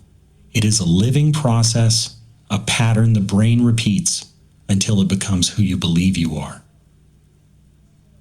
Repeated emotions have the power to physically shape the brain. Every emotion you feel sends electrical signals through specific neural pathways, and the more often those pathways fire, the stronger they become. The brain works like a sculptor. It strengthens the circuits you use most and lets the unused ones weaken. If you feel an emotion again and again, whether it's worry, gratitude, anger, joy, or stress, the brain learns to fire that pattern more efficiently. Over time, repeated emotions become the brain's go-to responses. Someone who often feels frustration will find it easier to get frustrated because the brain has built strong wiring for it. Someone who frequently practices appreciation or calmness will form pathways that make these states more accessible. The brain is always adapting, always reorganizing, always reshaping itself based on what you repeatedly feel. These emotional habits also change the chemistry of the body. When certain emotions are repeated, the body becomes used to the chemical signals they produce. Stress hormones become familiar. Peaceful or joyful chemicals become familiar. The body begins to crave what it knows, even if what it knows is unhealthy. This is why emotional patterns can feel automatic. The brain and body are working together to maintain what they've practiced. The important truth is this: your emotional life is not fixed. By repeating new emotional states, even small moments of calm, gratitude, or courage, you begin teaching the brain new patterns. At first, these pathways are weak, but with repetition, they strengthen. Just like a muscle grows with training, the brain reshapes itself through emotional practice. In this way, your repeated emotions literally sculpt the brain into the person you become. Trauma becomes stored in the emotional circuits of the brain because powerful, painful experiences activate survival systems so intensely that the brain rewires itself around them. When something overwhelming happens, something scary, threatening, or deeply shocking, the amygdala fires at full strength. This part of the brain decides what is dangerous, and during trauma, it learns very quickly. It marks the event as important for survival and builds strong pathways so the body can react faster next time. But the brain doesn't just remember the facts of the event. It remembers the emotion, the sensation, the fear, the shock, the helplessness. These feelings become linked to the neural pathways that were active during the moment. Because the experience was so intense, the pathways become deeply carved, like grooves that the brain can fall into again and again. After the trauma, the brain stays alert, scanning for anything that looks or feels similar. This is why a sound, a smell, a tone of voice, or even a simple situation can trigger a big reaction. The brain isn't trying to make life difficult, it's trying to protect you. But it reacts based on old wiring, not the present moment. These emotional circuits fire as if the danger is happening again, even when the situation is safe. Over time, the body also learns this pattern. Stress hormones become familiar. Tension becomes familiar. Hypervigilance becomes familiar. The nervous system begins to live in a state of readiness, like a guard who never gets to rest. This is what people mean when they say trauma is stored in the body. The emotional circuits and the physical responses have been practiced so many times that they become automatic. The hopeful part is that these circuits can change. Just as trauma shaped the brain through repetition and intensity, healing can reshape it through new experiences of safety, support, and calm. With time, the brain can learn new emotional patterns, allowing the old survival circuits to loosen their grip. Changing your emotions can change your identity because emotions are one of the main forces that shape the brain's wiring. The feelings you repeat, whether they are fear, guilt, gratitude, or joy, become the emotional fuel that your identity runs on. When you live in the same emotional state day after day, Your brain builds circuits that match that state. Those circuits influence how you think, how you see the world, and how you see yourself. Over time, the emotional patterns you live in become the personality you express. If someone spends years feeling stressed, angry, or unworthy, the brain becomes skilled at producing those states. Their identity begins to form around them. I'm an anxious person. I have a short temper. I'm not confident. These aren't facts, they're emotional habits the brain has practiced for so long that they feel like who you are. In the same way, a person who regularly feels appreciation, hope, or enthusiasm wires their brain for a completely different kind of identity, one that feels open, capable, and optimistic. When you intentionally change your emotional state, even in small ways, you begin teaching your brain new patterns. Feeling gratitude for a few minutes each day, calming your body after stress, or practicing compassion slowly interrupts old circuits and builds new ones. At first it feels unfamiliar, but with repetition, the new emotional states become easier to access. They begin influencing your thoughts. You speak to yourself differently, you make different choices, you respond in new ways. As these emotional habits grow stronger, your identity shifts. You stop reacting like the old version of yourself and begin behaving like someone with new possibilities. You think differently because you feel differently. You see the world through a new lens. And because of that, you show up in a new way. In simple terms, change the emotions you live in, and you change the person your brain believes you are. Maya had spent most of her life operating from a quiet, constant fear. It wasn't dramatic, just a steady feeling that something might go wrong. When she walked into new places, she imagined being judged. When opportunities appeared at work, she assumed she wasn't ready. Her body lived in tension, as if it needed to protect her from the world. This fear-based state shaped everything. Her decisions were small, her voice was soft, and her dreams stayed in the background. One day, after turning down yet another opportunity, she realized she wasn't avoiding risk, she was avoiding life. That awareness hit her hard. She didn't change overnight, but she made one promise to herself: I will choose curiosity instead of fear, one moment at a time. It was a small commitment, but it opened a new door.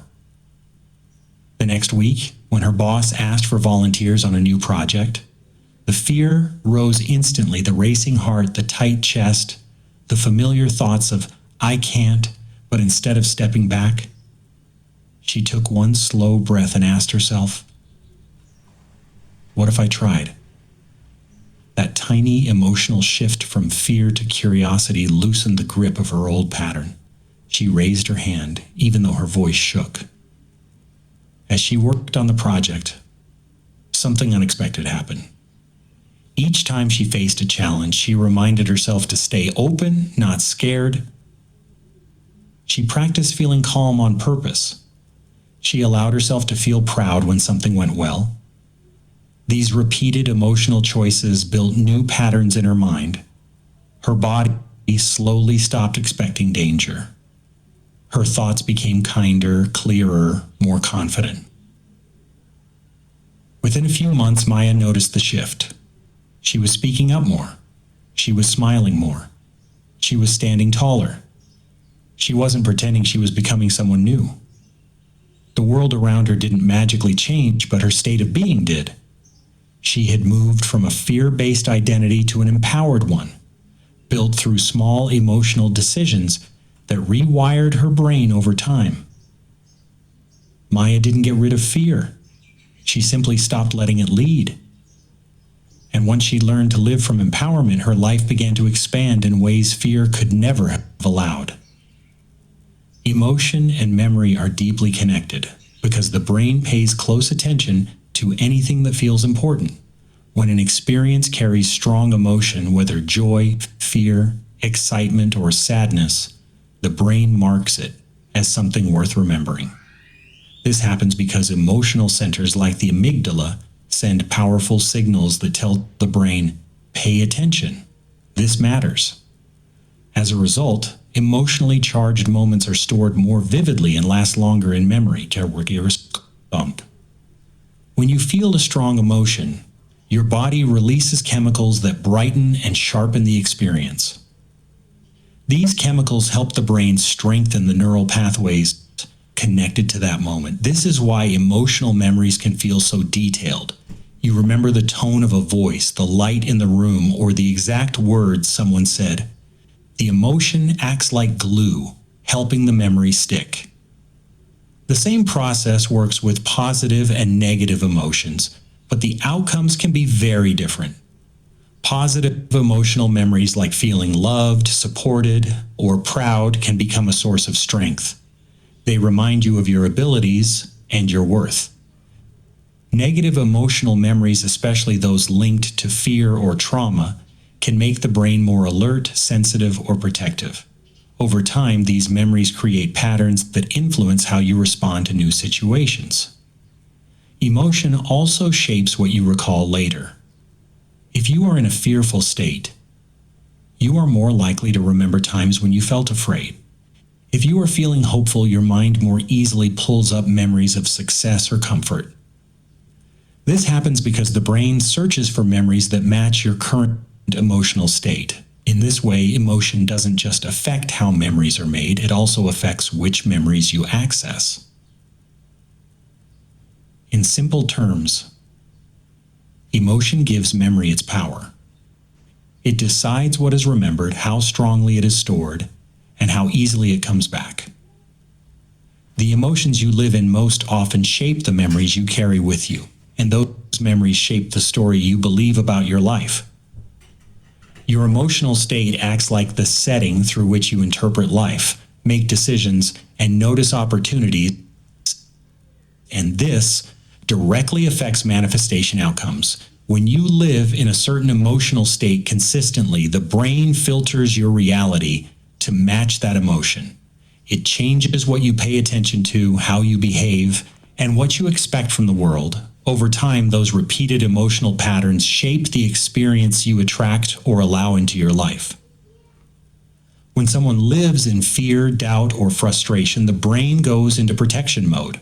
It becomes focused on problems, risks, and what could go wrong. This emotional state narrows awareness and makes the person less likely to take positive action, less likely to see good opportunities, and more likely to assume failure. In this way, the emotional state leads to choices and behaviors that manifest more struggle, more limitation, and more confirmation of the original emotion. On the other side, living in gratitude, hope, joy, love, or curiosity sends the brain into a very different mode. Elevated emotions broaden awareness. They increase creativity, calm stress, and make the mind more open to possibility. In these states, people naturally notice solutions they would have ignored before, take actions they once avoided, and interpret events in a more empowering way. These choices lead to outcomes that align with growth and expansion. Manifestation teachings often say, your energy attracts your reality. In neuroscience terms, this means your emotional state shapes your attention shapes your behavior, and your behavior shapes your results. What you consistently feel becomes the filter through which you experience life, and that filter influences what you manifest. For example, someone who lives in stress will notice what's missing. Someone who lives in gratitude will notice what's possible. These two people will make different decisions, speak differently, and move through the world in different ways. And these differences eventually create different outcomes. In simple terms, manifestation is not magic. It's the natural result of the emotional states you practice. Change the emotions you live in, and you change the path your life follows. Chapter 5. Neuroplasticity, how thoughts reshape the brain. Hebbian learning is a simple idea that explains how the brain builds and strengthens connections. It can be summed up in one sentence: neurons that fire together wire together. This means that when two brain cells are activated at the same time, the connection between them becomes stronger. The more often they fire together, the stronger that connection grows. Think of it like a path in a field. If you walk the same path every day, the grass gets pressed down and the trail becomes clearer and easier to follow. But if you stop walking on it, the grass grows back and the path fades. The brain works the same way. Every time you repeat a thought, an emotion, or behavior, you are walking that neural path again. You make it easier for your brain to use that path the next time. This is why habits, both good and bad, feel automatic. The brain has practiced them so many times that the pathways are strong. It's also why learning something new feels difficult at first. The brain hasn't built the path yet. But with repetition, the new connection grows stronger. And what once felt hard becomes natural. Hebbian learning explains how skills develop, how beliefs form, how emotional patterns take shape, and how identity is built. In the simplest terms, whatever you repeat in thought, feeling, or action becomes easier for the brain to do. A habit loop is simply a neural pathway the brain has repeated so many times that it runs automatically.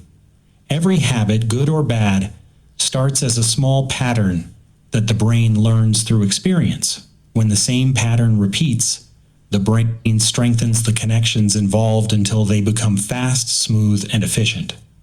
Over time, the loop becomes the brain's default response. A habit loop has three basic parts. 1.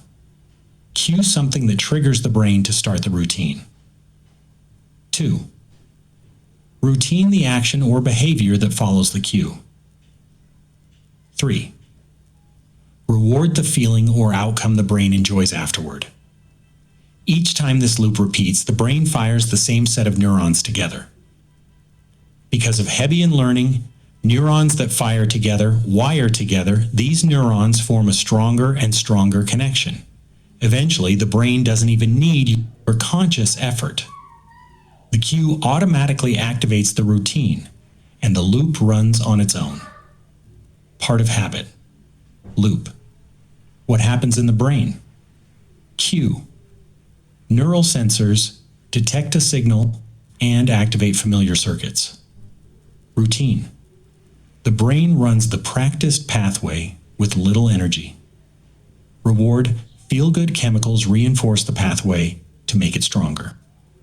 For example, if someone reaches for their phone every time they feel bored, the brain builds that sequence as a single pathway. Boredom becomes the cue. Reaching for the phone becomes the routine, and the quick hit of stimulation becomes the reward. After repeating this loop dozens of times, the brain learns it well. The action becomes automatic, sometimes happening before the person even realizes they made a choice. A habit loop is not a sign of weakness. It is simply the brain trying to save energy. Once a neural pathway becomes strong, the brain prioritizes it because it requires less effort than creating a new one. The good news is that because habits are neural pathways, they can also be rewired. When you interrupt the old loop and repeat a new one, the brain slowly builds a fresh pathway. With enough repetition, the new loop becomes the automatic one. In this way, changing your habits is really about teaching your brain a new route to follow. Meditation rewires the prefrontal cortex by giving the brain a calm, steady space to practice new patterns of awareness. The prefrontal cortex is the part of the brain responsible for focus, decision-making, emotional control, planning, self-awareness, and compassion. When life is filled with stress and constant stimulation, this part of the brain becomes overwhelmed, and older survival circuits like the amygdala take over. Meditation reverses that pattern. When you meditate, you repeatedly bring your attention back to the present moment. Each time you return your focus, you activate the prefrontal cortex. That activation is like doing a mental rep. Just as muscles grow stronger when you train them, the prefrontal cortex becomes stronger and more connected when you practice meditation regularly. Over time, meditation increases gray matter density in areas related to self-control, awareness, and emotional regulation. It also strengthens the neural pathways that help you pause before reacting, calm your body, and choose your response instead of being pulled by old habits. This is why people who meditate often describe feeling less reactive, less anxious, and more grounded. Meditation also reduces activity in the amygdala, the brain's alarm system, which means the prefrontal cortex gains more influence. Instead of letting stress or fear run the show, the thinking part of the brain becomes the leader again. This shift changes how you interpret situations, how you see yourself, and how you make decisions. As these changes continue, the brain becomes better at handling challenges without collapsing into panic or overwhelm. You develop the ability to stay steady in situations that used to trigger you. This is what people mean when they say meditation rewires the brain. It literally strengthens the circuits that help you stay clear, calm, and conscious. In simple terms, meditation trains the prefrontal cortex to become the captain instead of the passenger. With practice, it reshapes your brain to support clarity, emotional balance, and a deeper sense of control over your life. Pruning old neural pathways is the brain's way of cleaning house. Your brain is constantly evaluating which connections are useful and which ones are outdated. Pathways that are used frequently become stronger and more efficient. Pathways that are rarely activated begin to weaken. Over time, those unused circuits are trimmed away, a process known as synaptic pruning. Think of it like clearing an overgrown garden. If a pathway, a habit, emotional reaction, or belief is no longer serving you, the brain gradually reduces the energy and resources it devotes to keeping it alive. The less you revisit an old emotional state, thought pattern, or behavior, the fewer signals travel through that pathway. Eventually it becomes faint, then quiet, then essentially erased. This is why breaking a habit requires more than willpower. It requires not feeding the old circuit. If you stop rehearsing an old identity, I'm always stressed, I can't change, I'm not confident, the neural network that supports that identity begins to dissolve. The brain literally stops wiring for that version of you. Pruning also makes room for new pathways. When you practice new thoughts, emotional states, or behaviors, the brain builds fresh connections to support them. As these new circuits strengthen, the old ones fade even faster because the brain prefers efficiency. It backs the winners and abandons the fading roots. This natural process is incredibly empowering because it means your past doesn't have to define your future. The brain is always remodeling itself based on what you practice. If you consistently choose new emotional responses, new interpretations, and new habits, the brain will support those choices by strengthening the pathways that align with them. In simple terms, what you stop practicing dies off. What you repeatedly practice becomes your new wiring. Learning a new skill doesn't just change what you can do, it changes the physical structure of your brain. Every time you practice something new, whether it's playing an instrument, speaking a new language, or mastering a sport, your neurons begin forming fresh connections to support that ability. This process is called neuroplasticity, and it's one of the brain's most remarkable features. At first, these new pathways are thin and fragile, like faint trails in a forest. The brain is testing the pattern. Is this worth wiring? With repetition, the signals traveling through those neurons become faster and more synchronized. The pathway thickens. Insulation, called myelin, wraps around the neurons to speed up communication, and the connections become stronger and more stable. As these new circuits grow, the brain also reorganizes itself to make the skill more efficient. Regions involved in attention, coordination, memory, or decision-making may literally change in size or activity. In musicians, for example, areas related to auditory processing grow more robust. In people who meditate, regions associated with focus and emotional regulation become denser. At the same time, the brain begins pruning away circuits that compete with or contradict the new skill. This helps streamline performance. So the more you practice, the more the brain commits. This is who we are now. This is what we do. In essence, every new skill you develop leaves a physical imprint. Practice isn't just mental repetition, it's biological sculpting, reshaping the brain to better support the person you're becoming. When you repeat a thought, you reinforce the neural pathway that carries it, like walking the same path through grass until it becomes a trail. For example, imagine someone who repeatedly thinks, "I'm not good at talking to people." The first time the thought appears, it's just a passing idea. But each repetition fires the same group of neurons together. Over time, those neurons wire more tightly, making the thought easier to access and more automatic. Eventually, the person doesn't even question it. The thought feels like fact rather than a habit. That's how repetition strengthens a thought. The brain becomes faster, more efficient, and more committed to delivering the same message again and again. Change feels uncomfortable because the brain is designed to favor predictability over possibility. From a neural perspective, your brain builds stable patterns, well-worn pathways made from repeated thoughts, emotions, and actions. These pathways are efficient, automatic, and energy-saving. When you try to change a behavior or a belief, you're asking your brain to stop using an old, efficient circuit and begin wiring a new, unfamiliar one. The old pathway fires quickly and effortlessly. The new pathway fires slowly and inconsistently. This mismatch creates a sense of friction. Your brain interprets this friction as discomfort because, 1,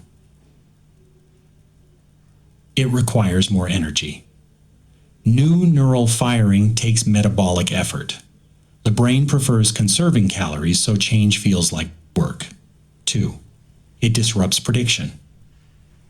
The brain's core function is to predict what happens next.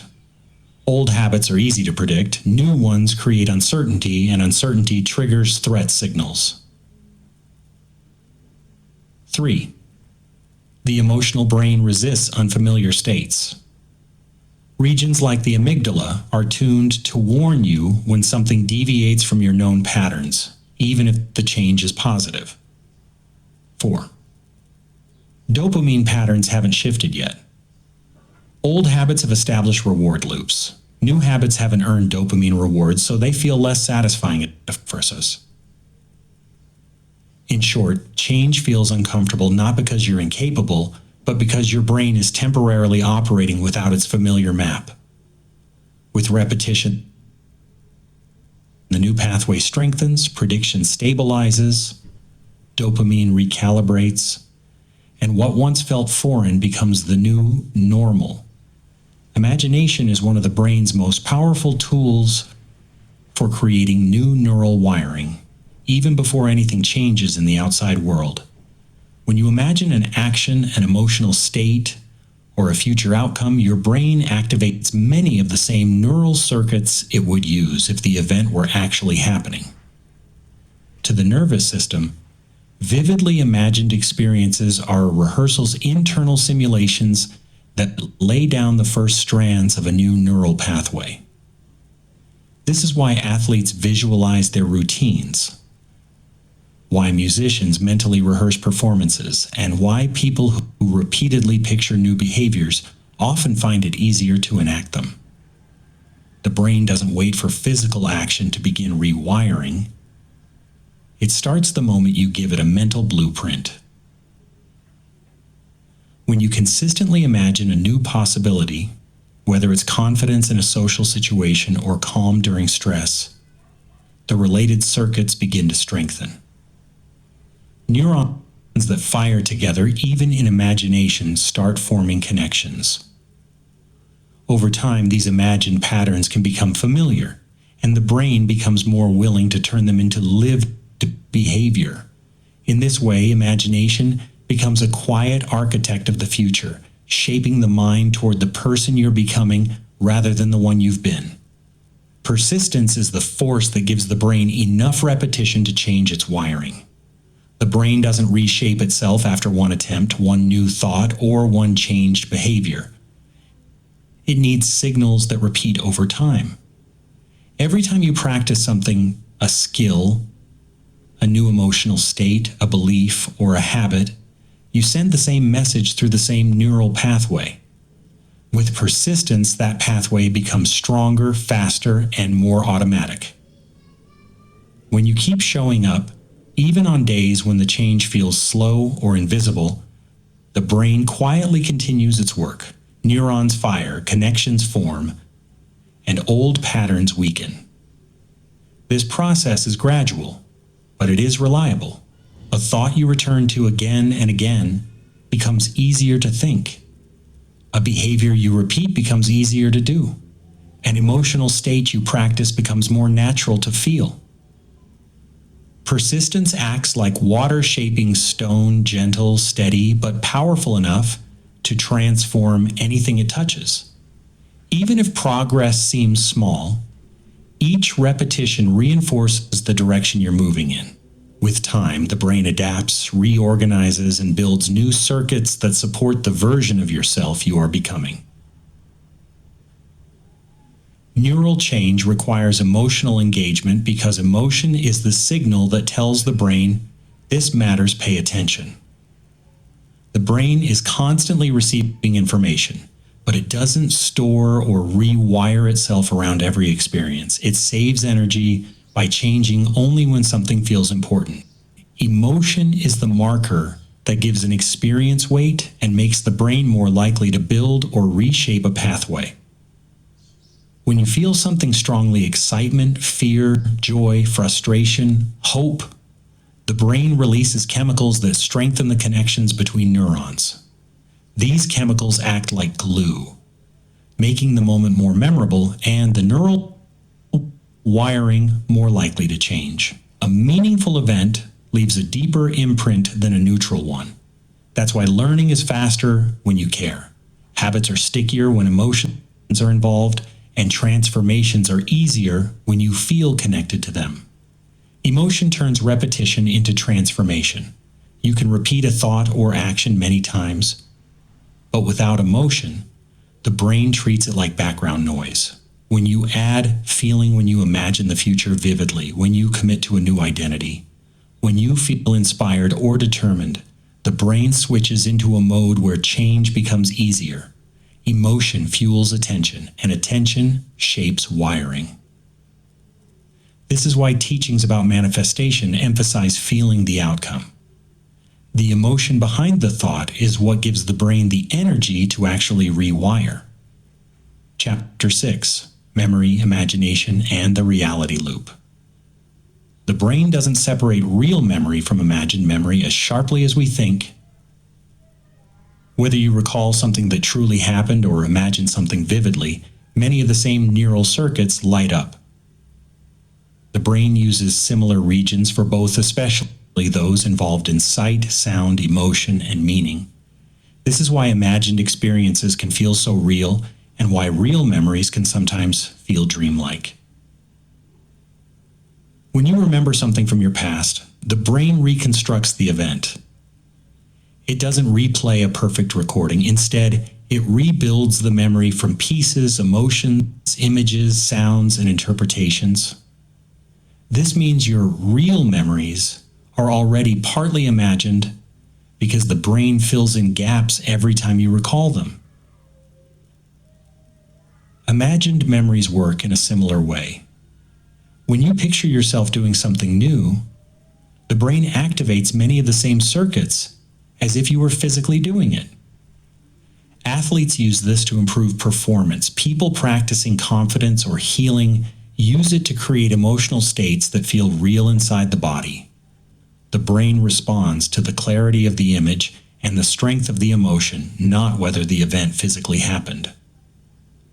The key difference is the trigger. Real memories begin with stored information from the past. Imagined memories begin with creativity, intention, or desire. But once activated, both can shape your emotional state, your beliefs, and your behavior. This is why visualization can create real change. If imagination activates the same pathways as real experience, then repeated imagined experiences can build new wiring. Over time, the brain starts treating the imagined reality as familiar, possible, and believable, making it easier for your thoughts, actions, and emotions to align with it in the real world. Close your eyes and take a slow breath in. Let your body settle. Let the mind soften.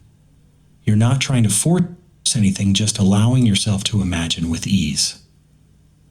Step 1. See. Imagine standing in a place that makes you feel calm and safe. It could be a beach, a forest, a quiet room, or somewhere you've never been before. Notice the colors around you. Notice the light. Let your mind gently fill in details without pressure. Step 2. Hear.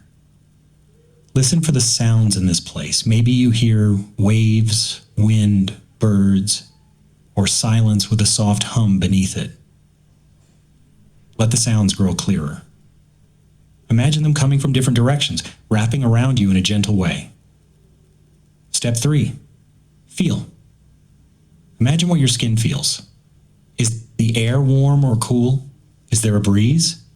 Can you feel the ground under your feet, sand, grass, wood, earth? Let your body respond as if it's actually there. Step 4. Smell. Take a slow breath and imagine a scent in the air. Maybe it's the smell of salt water, pine trees, fresh rain, or something soft and clean. Let the scent fill your imagination. Step 5. Taste. Imagine the taste of the air. Maybe it's crisp, sweet, salty, or fresh. Let the sensation be light and natural. Step 6. Emotion. Now, let a feeling rise in your chest. Maybe it's peace, confidence, joy, or hope. Let the emotion spread through your body. Notice how your breath changes. Notice how your shoulders relax. Feel your body shift as if this emotion is becoming your new state. Step 7. Anchor. Choose one thing to focus on: a sound, a feeling, a smell, or a color. Let it become the anchor that holds this experience together. Tell your mind, I can return to this feeling anytime. Step 8. Return. Take one slow breath. Let the scene fade gently. Keep the feeling. Keep the calm in your chest. And when you're ready, open your eyes with that emotion still alive inside you. The brain responds to vividly imagined scenarios because it reacts to meaning, not just physical reality. When you picture something clearly, a place, an action, a conversation, or a future version of yourself, the brain activates many of the same circuits it would use if the event were actually happening. To the brain, a strong mental image feels close enough to real experience to trigger real biological responses. When you imagine something with rich detail, your visual cortex lights up as if your eyes were seeing it. When you imagine movement, the motor areas of your brain activate. When you imagine sound, your auditory cortex responds. And when you imagine an emotional moment, your body can release the same chemicals it would release if the event were happening in front of you. This happens because the brain is built to predict, not just observe. It constantly simulates possibilities, what could happen, what might happen, what you expect to happen. Imagination uses this same predictive machinery. The clearer the image, the stronger the simulation, and the more the brain treats it as meaningful information. Emotion also plays a huge role. If your imagined scenario makes you feel something, excitement, fear, joy, peace, confidence, the emotional centers of your brain send signals to your body. Your heart rate can shift, your breathing can change, and your muscles can relax or tense. Emotion makes the imagined experience feel even more real, which strengthens the neural pathways involved.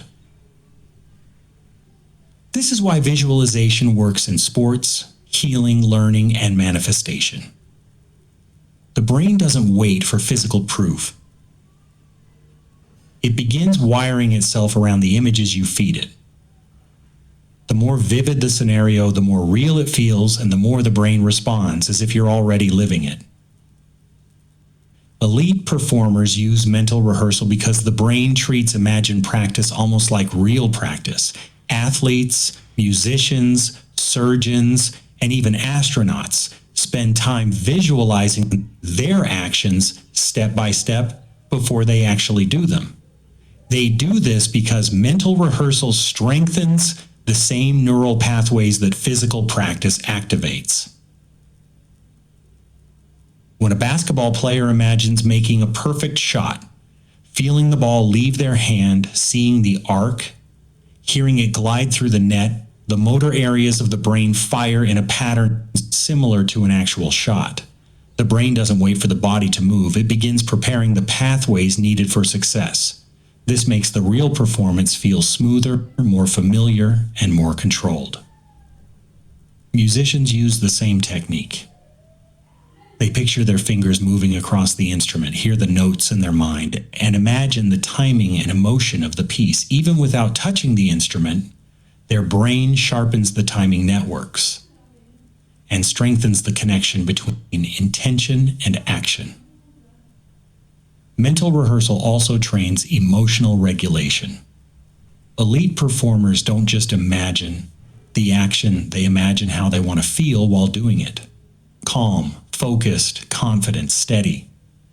This emotional rehearsal helps them stay centered under pressure because they have already experienced the feeling in their mind many times. The result is powerful.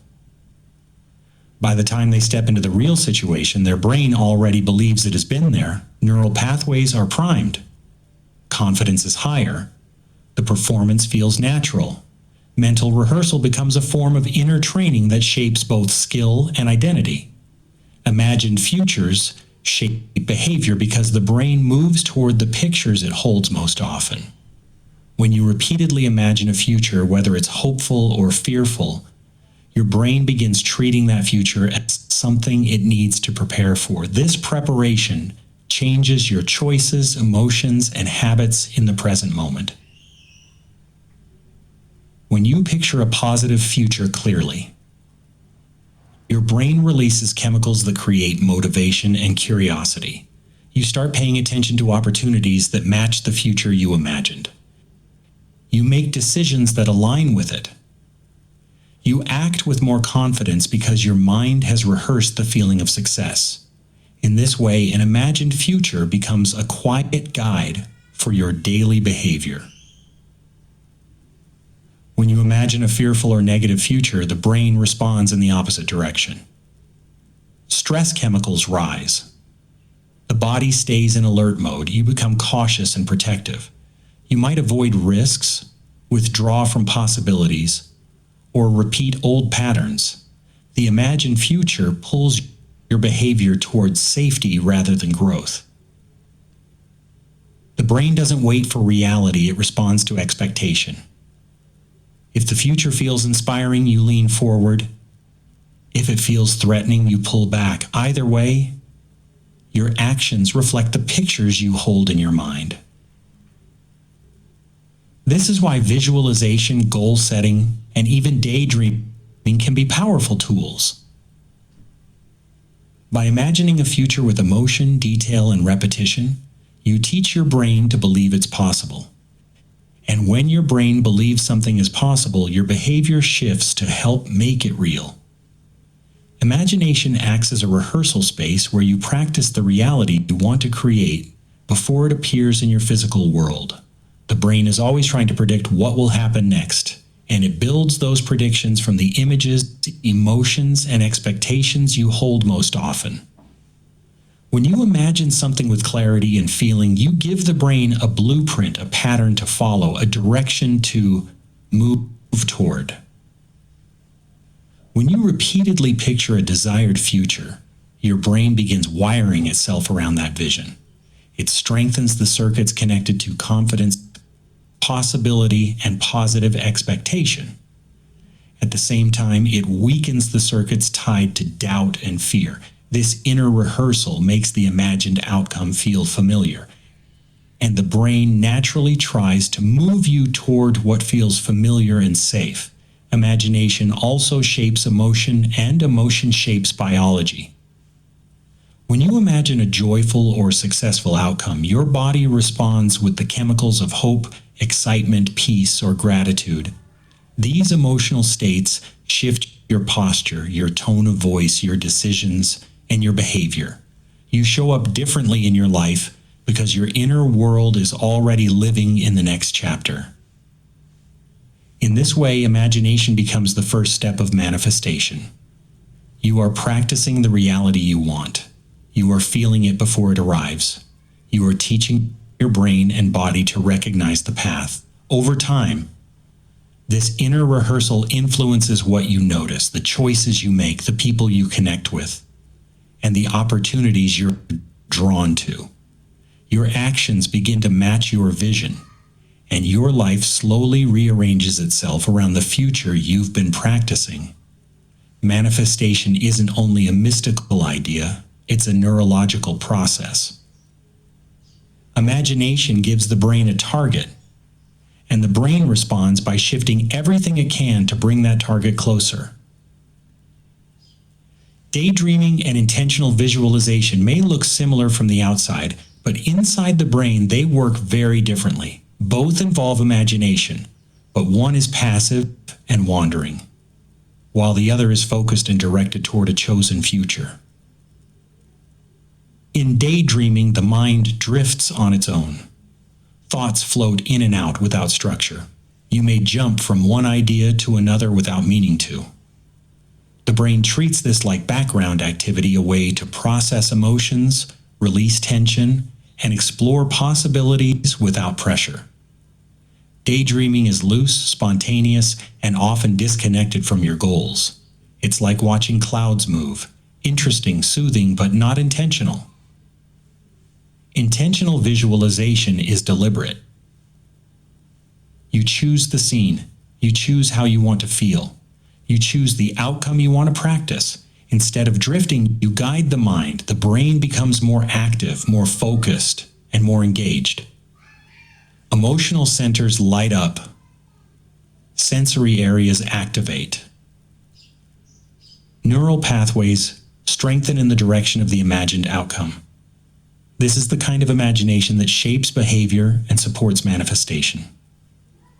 In daydreaming, you respond to whatever the mind creates. In intentional visualization, the mind responds to what you create. One is passive, the other is creative. Daydreaming can be comforting, inspiring, and even helpful, but it doesn't wire the brain in a consistent direction. Intentional visualization, on the other hand, repeats the same image and emotion enough times to build familiarity, and familiarity guides the brain toward action. This is why the two feel different. Daydreaming passes the time.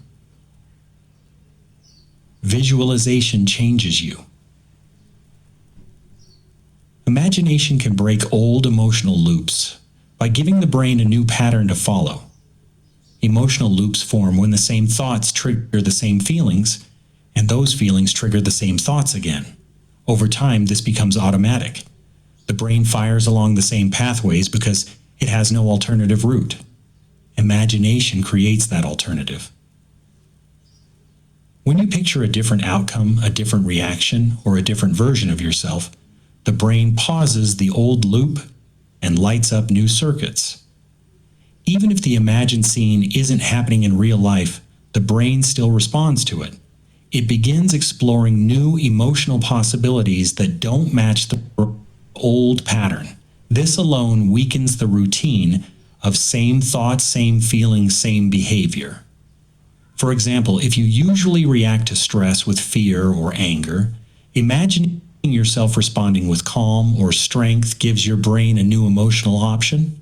With enough repetition, that imagined emotional state becomes more familiar.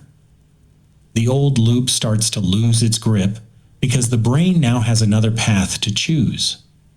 Imagination also interrupts the body's chemical habits.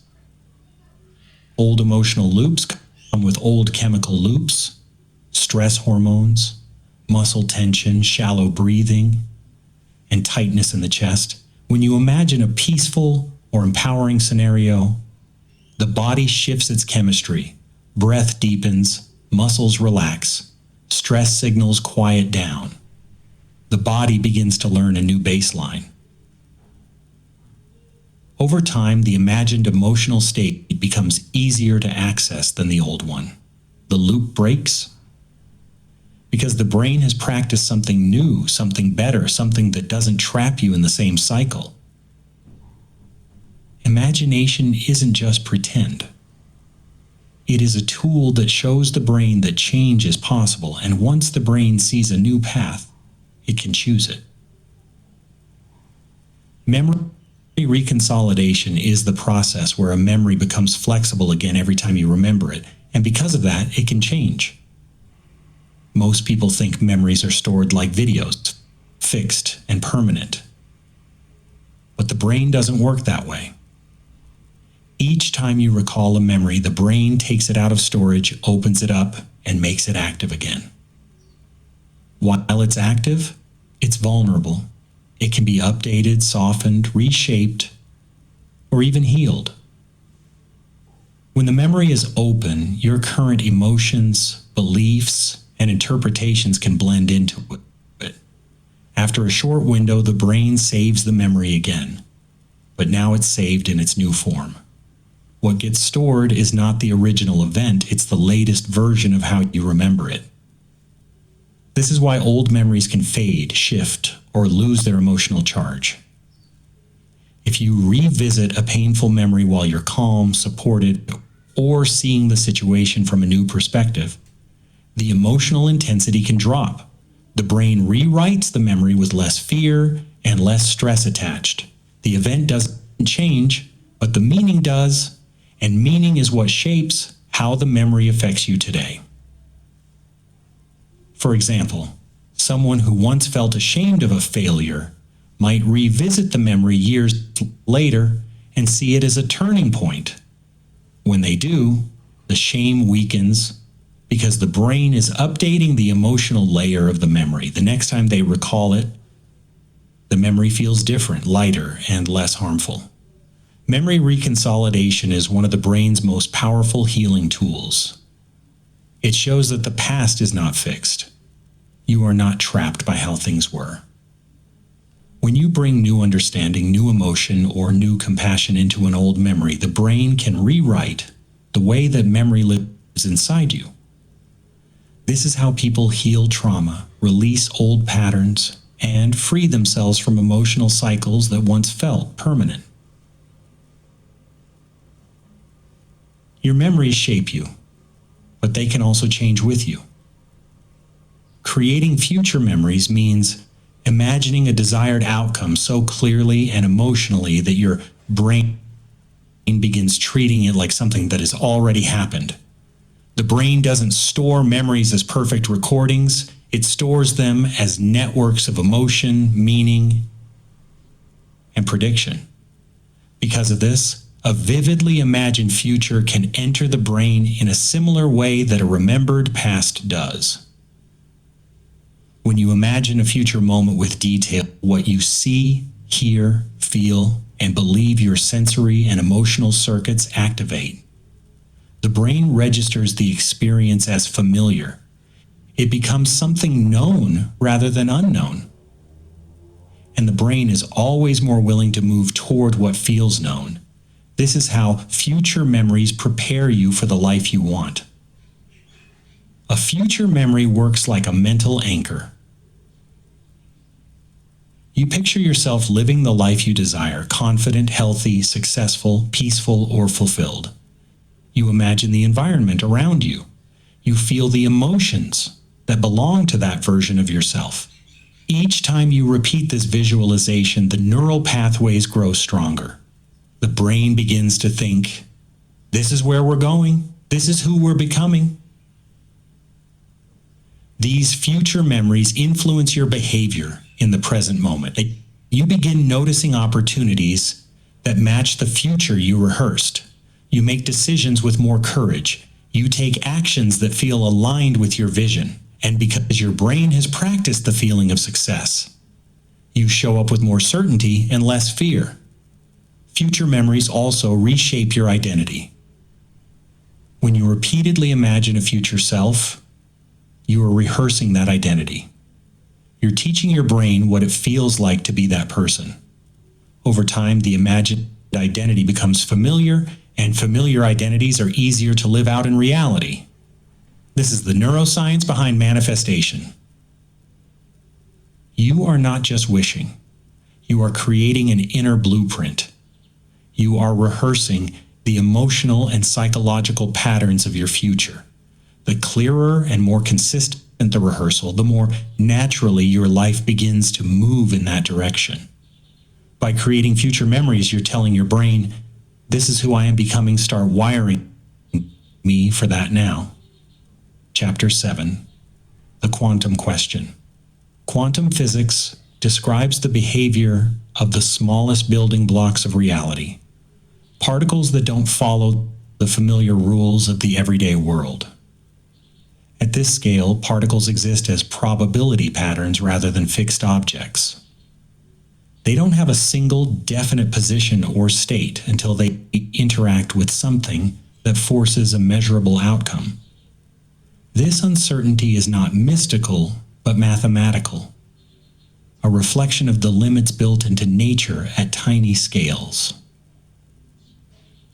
Many popular interpretations claim that the observer creates reality, but in physics, the word observer doesn't mean a human mind, intention, or emotion. It simply means any interaction that extracts information, a detector, a photon, a collision. Quantum behavior collapses, not because you think about it, but because the system becomes entangled with its environment in a way that no longer preserves its original range of possibilities. Quantum physics also does not say that thoughts directly shape physical events or that consciousness reaches out to reorganize matter. It doesn't explain manifestation or attract outcomes into your life. What it does show is that the universe at its smallest scales is inherently uncertain, interconnected, and highly responsive to interactions. These principles are profound, but they operate in realms far removed from ordinary human behavior. Yet the fascination is understandable. Quantum physics reveals a world where probability, potential, and interaction form the foundation of everything we experience. It shows that reality is more dynamic and less rigid than classical physics once assumed, just not in the way self-help culture often portrays. Imagine you're standing in front of a wall with two narrow openings, two slits, and you're tossing tiny particles like grains of sand at it. You would expect the particles to either go through the left slit or the right slit and form two clusters on the wall behind. That's exactly what happens with ordinary objects.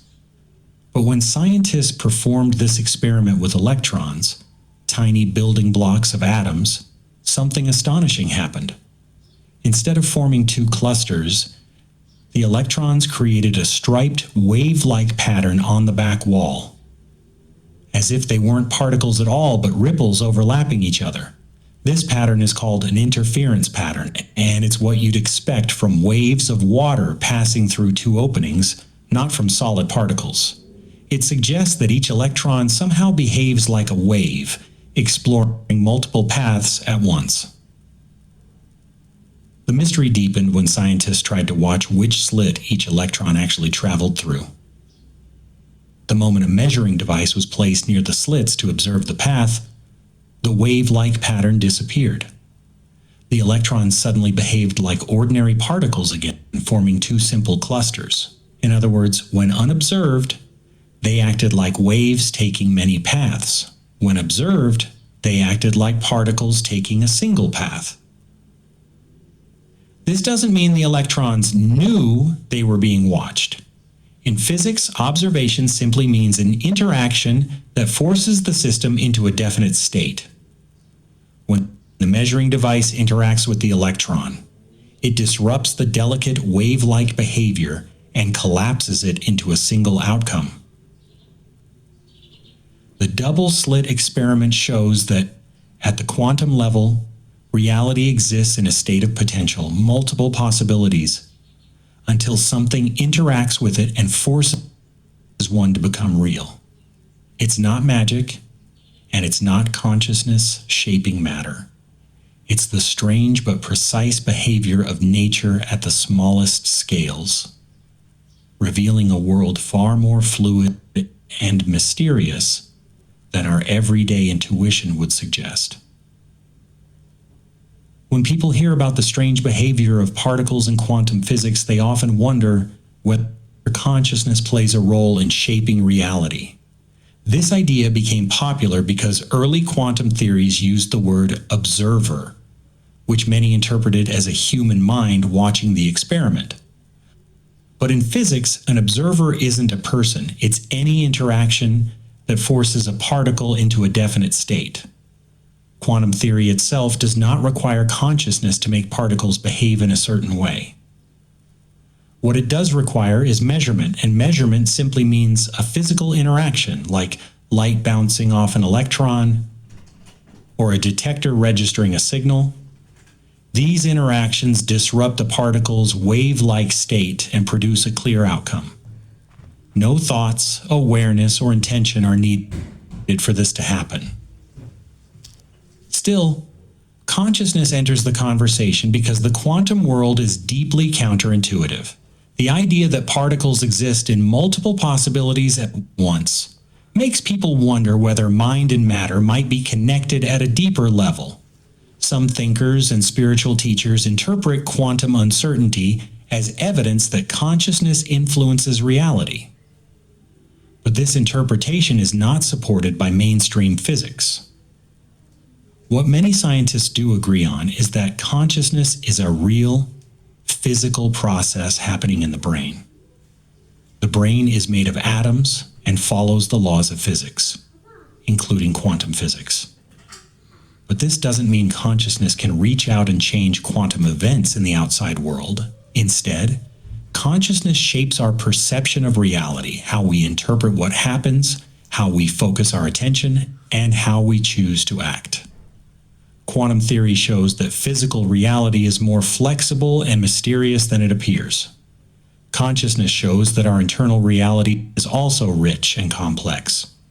But linking the two directly, saying consciousness controls quantum outcomes, goes far beyond what science currently supports.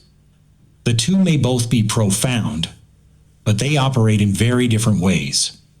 Metaphysical interpretations often take the mysteries of quantum physics and stretch them into sweeping ideas about consciousness shaping the material world. These interpretations speak in bold, poetic language. They suggest that thoughts ripple outward into the universe, that intention collapses possibilities into outcomes, or that the mind participates in creating reality itself.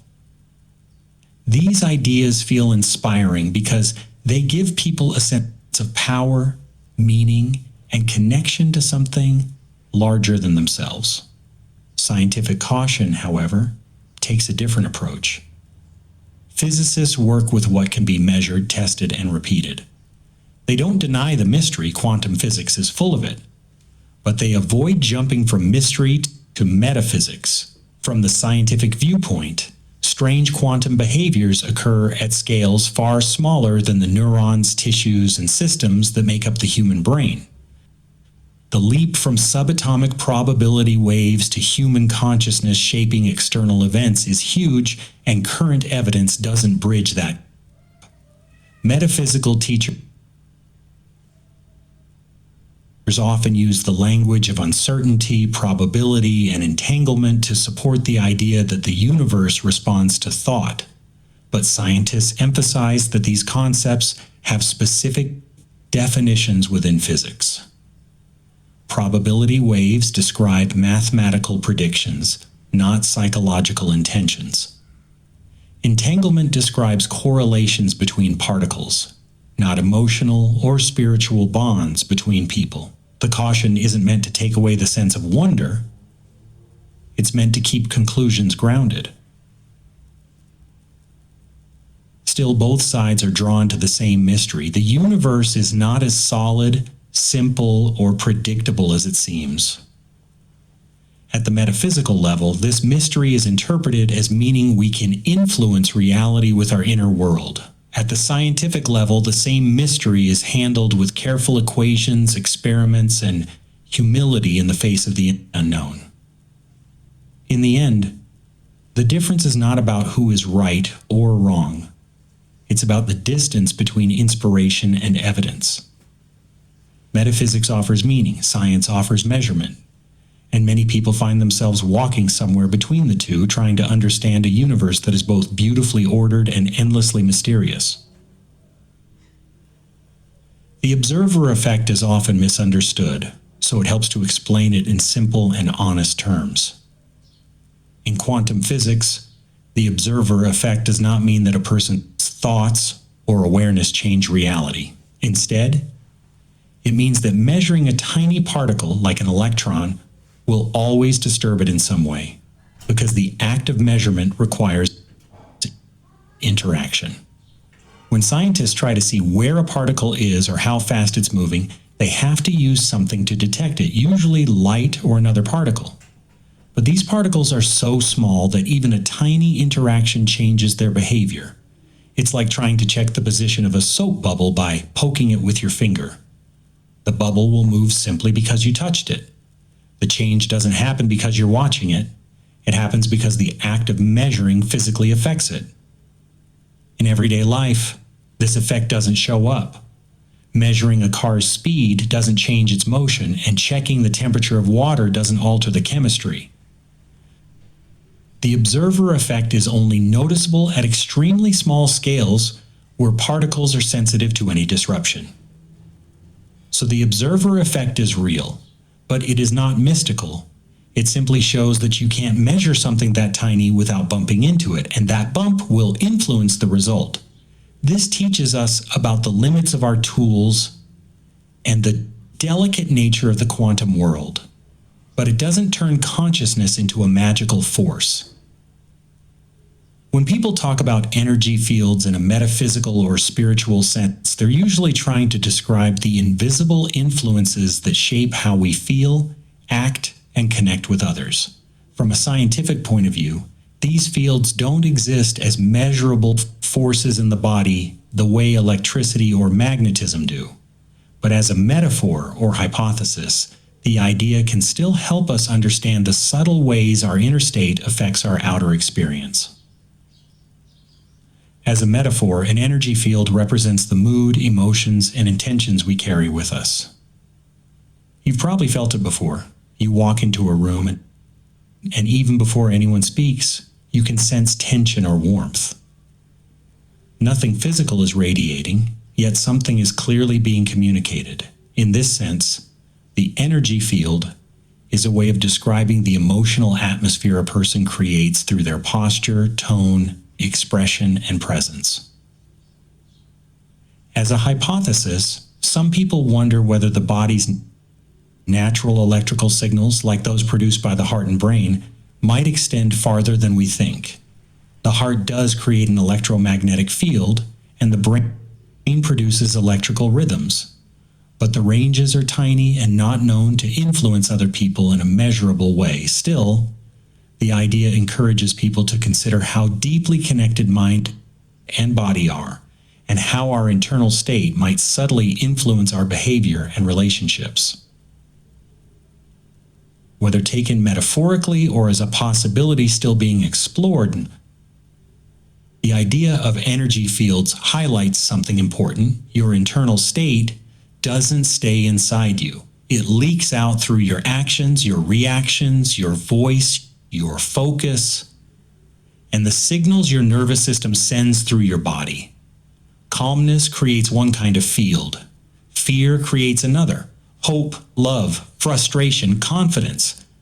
They all shape the way you show up in the world. So even if energy fields are not literal forces in a scientific sense, they remain a powerful way to understand a deeper truth. Who you are on the inside radiates outward, influencing your experience and the people around you. Many of Greg Braden's ideas explore the connection between human consciousness, the universe, and the hidden patterns that shape reality. To connect these ideas to modern physics responsibly, we have to walk a careful line. One that respects spiritual interpretation without stretching scientific concepts beyond what they actually support.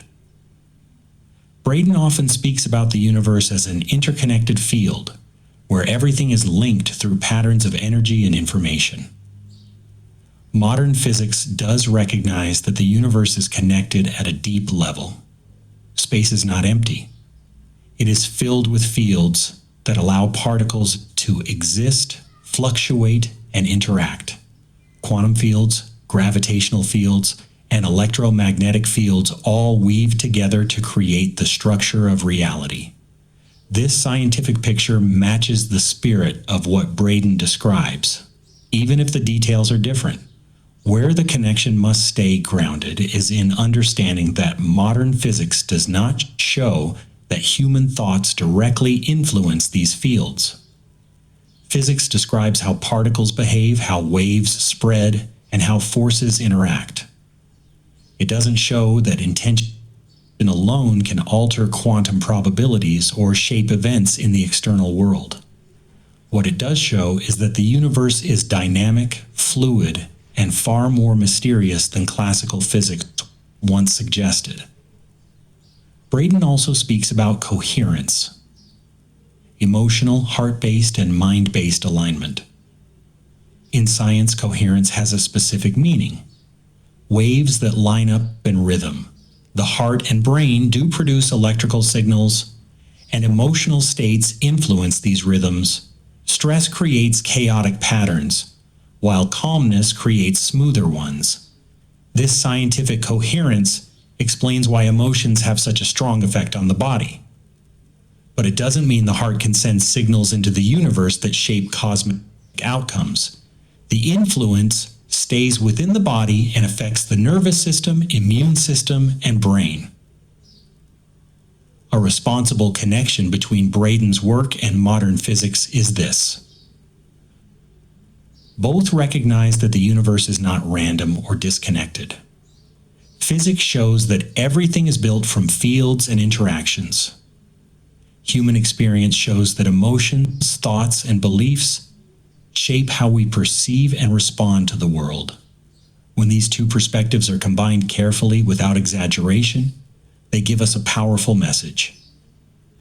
The universe is interconnected, and the way we experience it is deeply shaped by our inner state. But the boundaries between science and metaphysics must remain clear for the ideas to stay honest and meaningful. Intention is like a quiet inner compass that guides the direction of your behavior, even when you don't realize it. When you set a clear intention, you give your mind a target to move toward. That target shapes how you interpret situations, what you pay attention to, and which actions feel natural or important in the moment. It doesn't magically change the outside world, but it does change the way you move through it. A strong intention works by influencing the small choices you make throughout the day. If your intention is to be healthier, you might automatically reach for water instead of soda. If your intention is to be more confident, you might speak a little more clearly or hold your posture a little taller. These changes seem tiny, but they add up. Over time, intention becomes a quiet force that directs your habits, your reactions, and even the opportunities you notice. Intention also shapes your attention. The brain can't focus on everything at once, so it highlights what matches what you care about. When you set an intention, your brain begins to look for anything related to it. This is why people say things like, "When I decided to start a business, suddenly I saw opportunities everywhere." Those opportunities were always there, but the intention changed the filter. Intention influences behavior because it gives meaning to your actions. When you know why you're doing something, the path becomes clearer. Effort feels less like a burden and more like a step towards something that matters to you. The intention becomes the quiet motivation behind every decision. In this way, intention is not a mystical force, it's a psychological one. But that doesn't make it any less powerful. When your inner world is steady and directed, your outer behavior naturally lines up with it, and the life you experience begins to shift in the same direction. When people talk about quantum influence, they often mix together two very different ideas: the literal influence described by physics, and the metaphorical influence used in spiritual or self-development teachings. The confusion happens because quantum physics uses mysterious language, waves, probabilities, uncertainty, entanglement, and those words sound like they could apply to human thoughts or consciousness, but in science, they mean something much more specific. The literal quantum influence is the one physicists study in laboratories. It describes how tiny particles behave in ways that don't follow ordinary rules. Electrons act like waves and particles at the same time. Photons can become entangled, meaning they share information instantly in a way we still struggle to fully understand. These behaviors are real, measurable, and repeatable. But they only appear at extremely small scales, far smaller than neurons, cells, or anything happening in the human brain on a conscious level. The metaphorical quantum influence is different. This is when people use quantum ideas to describe personal growth, manifestation, or the power of the mind. Instead of talking about particles, they use quantum language to express the idea that the universe is flexible or responsive. In this sense, quantum becomes a symbol for possibility, creativity, or inner transformation. It's a way of saying that reality isn't fixed, and that human beings have more potential than they realize. The problem comes when these two ideas get blended without clarity. Literal quantum effects don't show that thoughts can alter physical particles in the outside world. But metaphorical quantum language can still be emotionally meaningful because it gives people a framework for understanding inner change. It speaks to hope, imagination, and human potential. The key is to keep the boundary clear. Literal quantum influence belongs to physics. Metaphorical quantum influence belongs to psychology and personal development.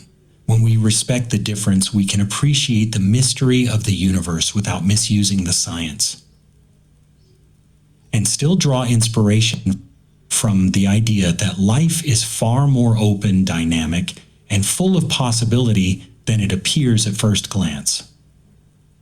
Humans are naturally drawn to quantum explanations because quantum physics feels like a doorway into a deeper, hidden layer of reality.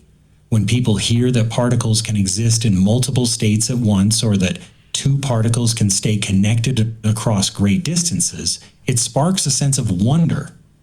These ideas sound almost magical, and they tap into an old human desire to believe that the universe is more mysterious and meaningful than it appears on the surface. People are also drawn to quantum explanations because they offer a language for talking about things that are hard to describe: intuition, coincidence, synchronicity, creativity, and interchange. Quantum concepts like uncertainty or possibility feel like they fit these experiences, even when the science doesn't literally apply. The language gives people a way to express the feeling that life isn't fully predictable or mechanical. Another reason is that quantum physics challenges the older idea of a cold, clockwork universe. Instead of everything being fixed and rigid, quantum theory shows that the universe is flexible, dynamic, and full of potential. This aligns with the belief that humans have inner power and can shape their lives through choices, perspectives, or consciousness. Even if the connection isn't scientific, the symbolism resonates deeply. Quantum explanations also attract people because most of us don't fully understand the science, and that mystery leaves room for imagination. When a field is complex, abstract, and mostly invisible, it naturally becomes a canvas for interpretation. People fill the gaps with meaning, using quantum ideas to connect their inner world with the cosmos in a way that feels both poetic and empowering. In the end, humans are drawn to quantum explanations, not because they need the exact physics, but because quantum theory gives them a sense of possibility. It reminds us that reality is layered, surprising, and far more open than we once believed. And that sense of openness makes people feel hopeful, curious, and connected to something larger than themselves. Chapter 8. Emotion as Energy. The Heart-Brain Field. Heart-brain coherence is a simple idea. It means your heart and your brain are working in harmony instead of fighting each other. When you're stressed, angry, or overwhelmed, your heart rhythm becomes uneven and jagged. Your brain picks up this chaotic signal and reacts with tension, worry, and narrowed focus. The two systems end up reinforcing each other's stress. When you feel calm, grateful, loving, or centered,